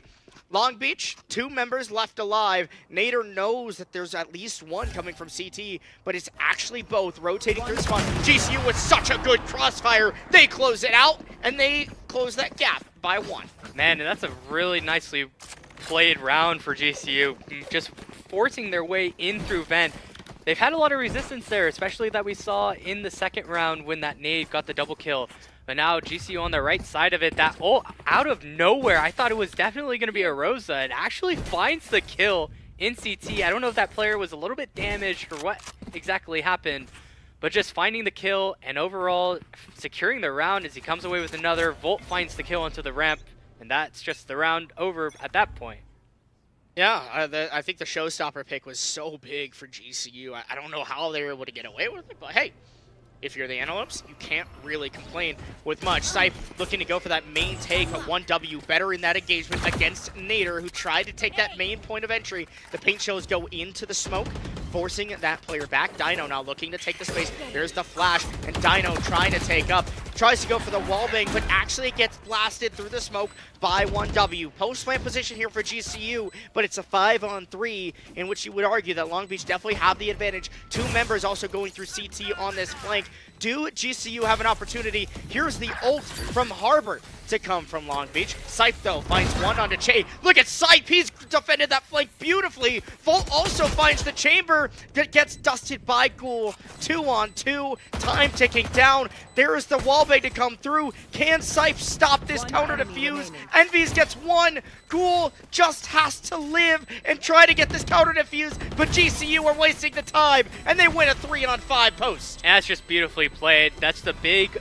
play that we are looking for on those flank plays coming in from Sipe. Finds the 2 on the flank, makes it at all possible for the post plant to stay assured and safe. And honestly, I was going to comment on the Long Beach Harbor usage. I actually really like how they've been playing it. Obviously, that round doesn't go quite the way that they wanted it. No defuse to come in. But the Harbor push wall there onto the B site kind of cuts off the site and makes it really hard for the post plant to... If I'm Envies, I am terrified of all the util that just came his way inside of A. Of course, playing that lurk role with the Viper, just trying to be a distraction, make some noise, maybe even set up for a late push into the A site. Long Beach on, yet again, another eco, saving, having to buy sheriffs, a little bit less weaker weaponry when it comes to taking these fights, but if they're able to land the headshots, which, I'll be honest, in their eco rounds, they've been able to do so, especially both times here now on Split. They've been really solid. Of course, they also have many ults up. You've got the Sky ult, you've got the Viper ult, you've got the Chamber ult, you've got the Raze ult. So there's a lot of ways that Long Beach could still win this round if they want to go ahead and get aggressive. And GCU will dive their way on into the site, flashing Ghoul out. This should be yet another 5-on-5 post plant. The Chamber op is out, but he's taken out, and that is a massive pick for GCU. Yeah, and actually on the big flank, Che gonna go ahead and find Envies, not knowing how much impact that is gonna have in the round necessarily. That will be the rifle to come into their hands though. And now you see Che wrapping around. Sipe has the read on the positioning as we flash away, but Che wins it out because they've been given a Vandal. Dino playing on just the other side of this Harbor wall. Thermo gets one. Nader gets rid of the flank. GCU in a 2-on-2. Both spots the Harbor, knows where the last member is, and chats the shots to get it done. GCU yet again another clutch, and we're on a 5-on-4. That was a big headshot. One Deagle shot away from dying and losing that clutch in general, and that was just very close. Honestly, should never have really been that close on that eco. You get the crazy kill on the flank, and also, also Sipe dying there as well. Luckily though, have one more player in B main, finds the Raze ult, finds the kill on the Raze within the ult, which actually could serve as a big thing for GCU. Now another 8 ult orbs for that ult. Might not even see another Raze ult coming into this half. One big thing I gotta talk about for GCU so far through Split, the clutches. 3 1vx's so far that I've got listed. Only one on the side for Long Beach, and that came in the very first round, which is a pistol round, a little bit different when it comes to an actual 1v1 or 1v2 clutch. Much more manageable, I would argue, in some of those scenarios because better guns equals better odds. Yeah, and it's like we were saying on Ascent as well, a lot of the rounds that Long Beach really had a shot in on that offensive side specifically was the rounds that their players just did immensely crazy things. We saw that ace 1v2 from Thermo, and obviously if they're not going to win the rounds like that, I'm just curious as to what rounds they will end up winning on this side of the house. Well, GCU slow rolled around, but now they've got complete control of the A site. They don't quite know it yet, but they've read really well into the counterattack on the defense against Long Beach. They now begin to get insight, go for that deep plant. That means GCU are going to look to hold from all the way back within the site. Just try to win this round based on their util. They have the Astro Wall. That's going to be excellent in helping them manage a win. But Che finds the opener. Nader and Dino with respond on their own. The Sky ult comes through. There's a huge flash, but can they push through? GCU cleaning absolute house, making a mockery of their opponents. The paint shells go deep. It's going to find its target onto Stam, or Sean rather, and Dino finds the head. GCU taking their lead and extending it by 2 now. And that's just finding that great util usage. You see the paint shells come in, yet again. You see the Viper mollies, the Astra wall as well, making it super difficult for Long Beach to try and retake this A side of the map, especially in 5v5. Also, the duelists making their presence known, finding the first two in A main, getting the trade off of Volt, Andy, just making it very manageable for GCU. Just in general, keeping that A main position on the post plant becomes vitally crucial.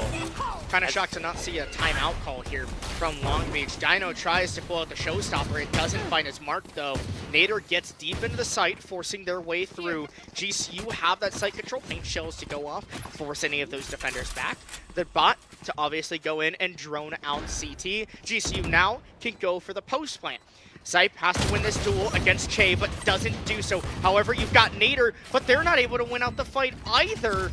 Sype still dead, not going to be effective in this round. 1W wins another engagement. Long Beach on an eco round, going huge. Che finally shut down and taken out. Nader through the smoke finds one. Do they know there's another? Yes, they do. They find so many kills. GCU wrap it up, and now they're up by 3 rounds, going to the last round of the half. Yeah, it's been just these post plants that Long Beach can't quite get their hands on. GCU doing a great job of keeping the positioning that they want. They keep that A main side of the map. They kill all these players coming in through ramp. They can't really do much, especially when they smoke themselves off. You see the Viper orb to come off. Actually, it would have been not their Viper orb, but it was actually Envy's Viper orb, making it so that the players can't really push in through that ramp side of the map. And I mean, it just makes it difficult when you can't take as strong of a position as in A main. You can't really flood out through heaven. You have to worry about so many different angles, and it's just not quite feasible to do. Well, GCU, we're looking in a really good spot. I feel like that timeout should have come sooner from Long Beach. I feel like it is a little bit too late. Yes, granted, you're saying that it's kind of an attacker-sided map the way that these two teams play, but if it's historically defender-sided, right, you never know what we're going to get really when we swap to the side half here for GCU. Of course, this is their second map pick. They won their first map pick back on Sunset. They now won against their opponent on Ascent. There you go. And then, of course, now we go into map number 3, where GCU would look to close out with a 3-0 clean sweep, losing only one map in the entirety of the season in NECC, which would be quite an impressive feat. It definitely would be. Just honestly, in general, it's hard to close out tournaments, let alone seasons, where you're playing multiple regular matches or regular season matches without any map kills, and actually just a brawl through mid as I'm talking, and 2 kills to come in, 4 in total. The trades coming in, Dino to find a couple trades there, and now just 3-on-3 into this round. Seconds into the round, already half of the lobby dead and dusted. Envies looks for the fight, but loses it against Ghoul. Great pop of the smoke. Che wins their one against Dino. Sype, he's done it before. He's got 2 shots! There it is! All he has to do, get the spike down, find where the chamber's coming from. He has a bit of a read. Tries to get that spike down, the chamber in from heaven. Do they have the timing? Sype has no idea and is shot in the back. 1W with the clutch, but near miracles done by Sype. Yeah, and there's those shots making it very, very difficult for Long Beach to sit comfortably, even for a second. You see the 1v3 come in. You see the 2 instant kills. And man, it would have been such a different story if he comes away with that first fight without any damage. But now I'm honestly really interested to see how Long Beach plays out this offensive side of the map. Obviously, you have GCU, you play the double duelist, you get aggressive, you did what you did, and that's, I mean, you're just going to have to do exactly what you do. I know, that's very, very good analysis from me. Thank you very much. Obviously, the double duelist, the flashes, the big space taken, fast pace taken. Now I just want to see how Long Beach does it as well. You see the double controller, maybe even the chamber could get in the mix a little bit. But overall, it's going to be more slow and methodical if you're going to be running just the singular duelist. Well, this is about to be an all-out brawl from the middle of the map. GCU with the read. There's the Sky Flash, the Harbor Wall to go through. Complete control attempted here by Long Beach, but it's actually GCU to be the aggressors. They force their way through. Che wins their engagement against Envies, but Nader gets 2 right back for GCU. Looking for a third, not able to find it just yet, though. GCU retreat. They'll pull out the troops because they've got the mid advantage. Yeah, and actually the chamber just slipped right past Sype. That lurk not going to find nearly any value as GC has already left that spot. Maybe something to look out for. It's just like how it was on Sunset. The Chamber walking up through B main there, now going up A ramp here. And that's probably going to be the story of the match throughout. Chamber looking for an opportunity in an engagement. Volt peeks out, now understands the Chamber is there. Goes for the quick flash, flashes his opponent. But instead of taking a one and giving a pick back potentially to Long Beach, he falls back. Brilliant play, very smart Valorant play by Grand Canyon. And now they just have to hold out. They have to force Long Beach to go for this take, in which they stack up through heaven. Volt with the right click finds one. 1W gets a refrag, and there's the right click from Volt. Nader with the support for a third on the round. And GCU win the pistol round in the second half. It's looking a little bit like deja vu. Just a little bit. Volt being able to hold down these positions just in general is going to be super big for GCU. And I also want to point out a little bit of a micro play there in B heaven. You saw where Volt was. He had the aggression up towards mid, and you just heard Dino was in the same spot, actually ran away, gave the audio cue to Long Beach running out of B heaven, making it less likely so that a player is in that corner, and Volt picks up 2 for that play. Really good team play, really good way to just bait yourself out. It's okay to die if it ends up netting a positive ratio.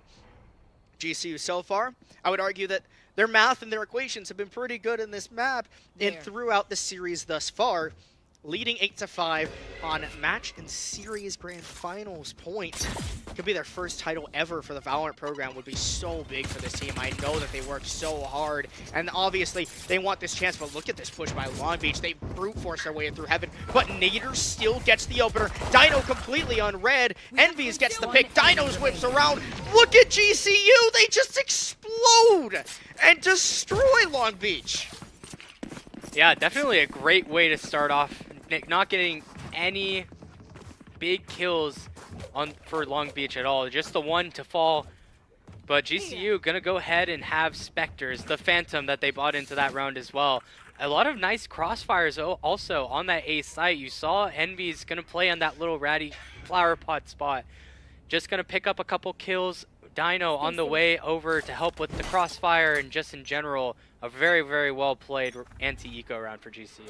GCU, excellent job. They're continuing to just do such a wonderful job on both the offensive and defensive side of the ball. Look at Nader. He gets in the face of Ghoul, steals a gun away, and backs right out. A very big pick for GCU indeed, as that secures a heavy weapon for them to fight off Long Beach, who now have their bonus round, and they're able to fight against GCU with better weaponry, but now they're down a player. So arguably, you'd still say that 5-man versus 4, even with worse guns, is still going to be the better result. Absolutely, but actually, Nader might get caught out here. Yeah, and that's going to be 2 players in heaven, not quite accounted for GCU. And that's the man advantage loss as well. Gun advantage also, but GCU had 2 players bunkered in here, so a big unfortunate loss in heaven. And now Long Beach is just going to start pivoting right back towards B through mid, making this 2-man stack on the A site basically irrelevant. Really big lurk back by Long Beach. They've got 3 working their way through heaven. Envy's potentially has the read, might be able to go for the flank. And here's where the call is. They've gone out, they've dove their way into the A site. Volt has an opportunity, but rather the B site, but ends up losing their engagement. Envy's can walk out through the harbor wall, might be able to catch them off guard. A sound cue's there, but Envy still stops that spike bearer just for now. Seconds left on the board. The Chamber's gonna get flanked. 1W turn around, site barely gets caught off guard. Dino, last alive, a 1-on-3, has a chance, finds one, but is not able to transfer to the head of Sean, who takes him out, and Long Beach will win their first attacking half. Man, just had his knife out. If he has his gun out, he gets the kill there, but I feel like just kind of an unreasonable ask. That lurk, definitely not quite expected in the slightest. And now Long Beach gonna pick up that round, obviously had the weapon advantage, but GCU had so much going for them, as you stated earlier. You had the man advantage, you had the Spectres, the Phantoms, and you had the close range weaponry overall, but now we see the operator coming in this round. And it looks like it might find some action as a couple of these players towards B main. Nader, I've casted him before whenever he's running the op, and for some reason he's always so good on it. He always has one play that's just incredible on the op, and you'd expect to see that, but they hear the op and they quickly dash away. They being Long Beach, who all of them are currently playing in the sewer water. Not my favorite place to play in the mud, but rather Long Beach's favorite place to play as they rotate over to the A site and get aggressive. The showstopper to come through. Che hasn't quite used it yet, looking to clear out someone from GCU. Got to get rid of it at some point, otherwise it's a complete waste of the ult. It finds nobody, but Long Beach have the site and get that plant down. Yeah, and that's just been the kind of name of the game for Long Beach here. You find where the biggest threat on the map is, and that would be the op, and just basically running straight towards the other side. But now GCU not really going to be able to find any flood outs through CT as Long Beach actually takes the space, the molly, the flash to come in, and the first blood to go their way. Sipe to fall, and now GCU is going to be so hard on this first line. Nader tries to find one with the op. 1W gets a pick. Volt gets one. Look at the retake from GCU! Dino and Volt collecting one apiece. Volt gets taken down by Sean, but Nader can stick the counter defuse. Dino getting win the fight. No, the gun out of his hand, but Nader still gets that win. What a retake by GCU! They're only 3 rounds away! Literally, I'm just saying, man, this is going to be such a difficult retake. They have full screens control. They have 2 players on site. How could GCU possibly come back from it? And I mean, just shoves it right in my face, says, we're just going to run in, we're going to shoot 5 players, and we're just going to make an easy defuse. And obviously, GCU has come to play, but I think it comes down to that position in A main yet again. Maybe a little bit of undervalue from Long Beach as they lost that position, take screens instead, and GCU just finding a perfect way around it. Great reads by GCU thus far throughout the entire series. Long Beach has had a couple of their own. Nader with the up takes down Che. Me personally, I'm not pushing into that if my name is Long Beach and I'm a player for that. But instead, it ends up happening, and Nader gets that opening pick. So crucial. Envy is now looking to take a fight with the judge and somehow wins it against 1W, who's been so good at placing their shots. And just as you said, the judge is a long-range weapon, clearly. Nader finds another one with the op. The flash goes through. Is Sean going to peek it too? I hope not for the sake of Long Beach. Just take a gun or two out of the hands. But you know this op is holding this long angle. You cannot dare peek Nader, because he'll send you to Boneville. He will not let you live. It is not fun. I personally am so glad I'm so low ranked at Valorant that I don't have to get sent on the other end. You won't have to worry. You will never have to worry about a good opera in your game. So you're chilling. Wow. You know, little low, you're low. That's a little bit of a low blow. But that's hey man, I had to say it. That's the truth. It is the truth. Eli. But I would never play Siege though, so it's all good. Yeah, that's true. Can never be me sitting Siege around is pretty putting cool up though. barriers. Sean with a one tap on the Volt. Envies has been spotted. Hold on a second. Long Beach starting to make a name for themselves in this round. GCU had the flawless pinned underway, but Long Beach still have that opportunity. Dino with the molly and also the showstopper to find them both. Clean house, Dino. Why not? Let him eat. Man, that is wild. That's got to be a direct hit with the missile. I love that out of him for sure. And I mean, I love the ult committing, I suppose, from the Rays. Obviously, Dino there. He finds 2 with it in a situation that could go very, very south. If he gets found in heaven, he's in a 1v2. It has the weaker weaponry, but overall, they actually pick up the weapons up in mid. They have the rifles. They have the ult to work with. And just ultimately makes a scary situation non-existent with one little missile launcher. GCU looking really, really good. 2 rounds away potentially from securing their first ever Grand Finals and NECC title inside of Valorant. That'd be a cool one to add to the trophy collection. I was talking with Volt, the captain, earlier and last night actually on his Twitch stream, funnily enough, and he was talking about how he was just excited to play in the match and have that opportunity, but how badly he wanted to take home a trophy for the program that has done so much for them. Of course, here at GCU Esports, we do a lot for our competitive teams, handing out like $80,000 worth of scholarship money, employ a lot of students, and give a lot of students worker positions and jobs, and everything else under the sun. And if you're a GCU student or someone else looking to get into esports, this is the place to come. I definitely agree. Just so much going on here. A lot of great community in general. A lot of, like you said, scholarship opportunities to be had. Yeah, just consider us. We're definitely up there in the top echelon as the harbor wall comes through. The op comes through as well. They dash away, and that's yet another first blood for Nader. to be found in this round number 18. Round number 18. Nope. Yeah. And round number 18. Yep. Math is good. It is Plus round number 11. 18. And GCU have just been so good at the opening picks, especially on their defensive half. Nader can be attributed to many of those in the most recent rounds, obviously. Since round 14, he has had 4 opening picks rather swiftly. Che, the other 2 since round 14 for Long Beach. So a little bit of a disparity there. That's why you see the score lined up the way it is. Long Beach down a man, down an HP. They're in an ugly spot here. They're going to try to fight out Sipe in Heaven. It doesn't matter because the Astra is just better. He wins out 2 fights. Sure, he's flashed, but he lands the shot. Oh! Fourth. Give him a clip. Why don't you? GCU match series at grand finals point. Man, I feel like anytime we get on this POV of Sipe, we just see him doing these crazy, crazy things. Just finds the first, finds the second, the turn of the flash, finding the third, and I mean, just randomly flicks onto the site, finds the fourth for fun. It's the intuition. It is, really. He must have had his Caniac combo before he played. Oh, 100%. He must have. 100%. Gotta always shout out the sponsors, Rockstar and Canes, for just doing so much for us here at GCU Esports. Yeah, they're great, and clearly GCU popped up on all that. Dino with an aggressive play, they get the opener. Volt finds another. Envies gets down 1 W. GCU, 2 more bodies to find to secure their first ever grand finals victory here inside of NECC and ever in the collegiate scene of Valorant. A minute and 20 decides their fate, but Thermo has even back the count. We're back at a 2-on-2. Yeah, very aggressive. I'm actually surprised that Dino found any kills there. I thought he was just jumping around, shooting his gun. Ends up finding a way, but Envies actually gets so much space here. And might actually find these players out when they're walking up right through vent. This could be a huge play from the Viper, but he thinks better of it. Backs all the way around into the spawn. Do they know that their opponents are in mid? Envies with a perfectly timed swing could catch his opponents off guard, could give him the advantage, but the timing is just continually there. Eli's face is just mesmerized by the continual timings that we see.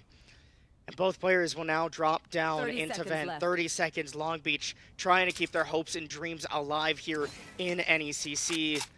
Ghoul will work their way up into Heaven. 20 seconds left on the clock. Still have to get that spike down. GCU with a slow and crawling retake. 10 seconds hits the board. Long Beach in the sight. GCU know of it. They're aware because they've cut off those long angles. Can they play the perfect 2 versus 2?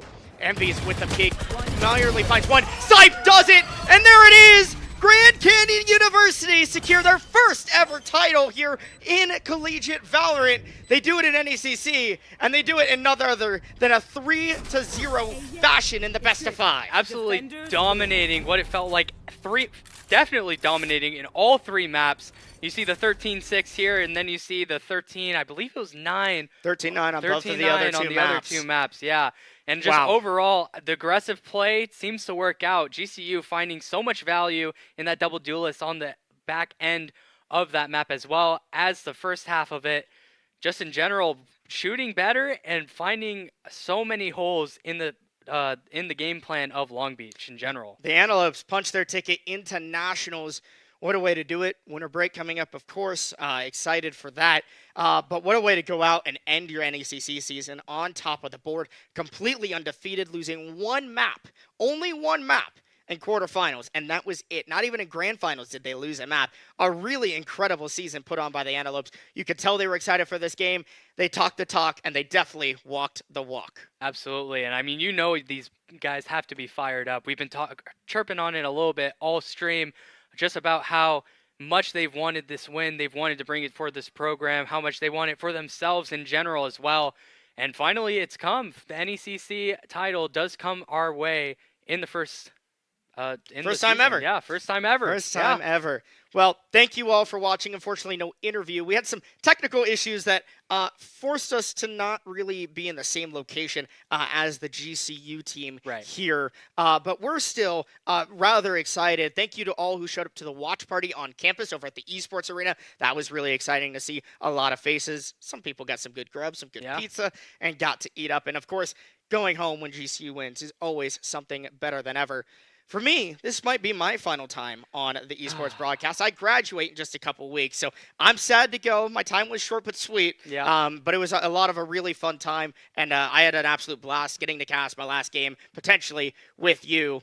And if you're new to GCU or into GCU esports or esports at all, make sure to follow us at all of our socials, especially in the links down below. Check us out on Twitter or X, Instagram, all of those proper social medias.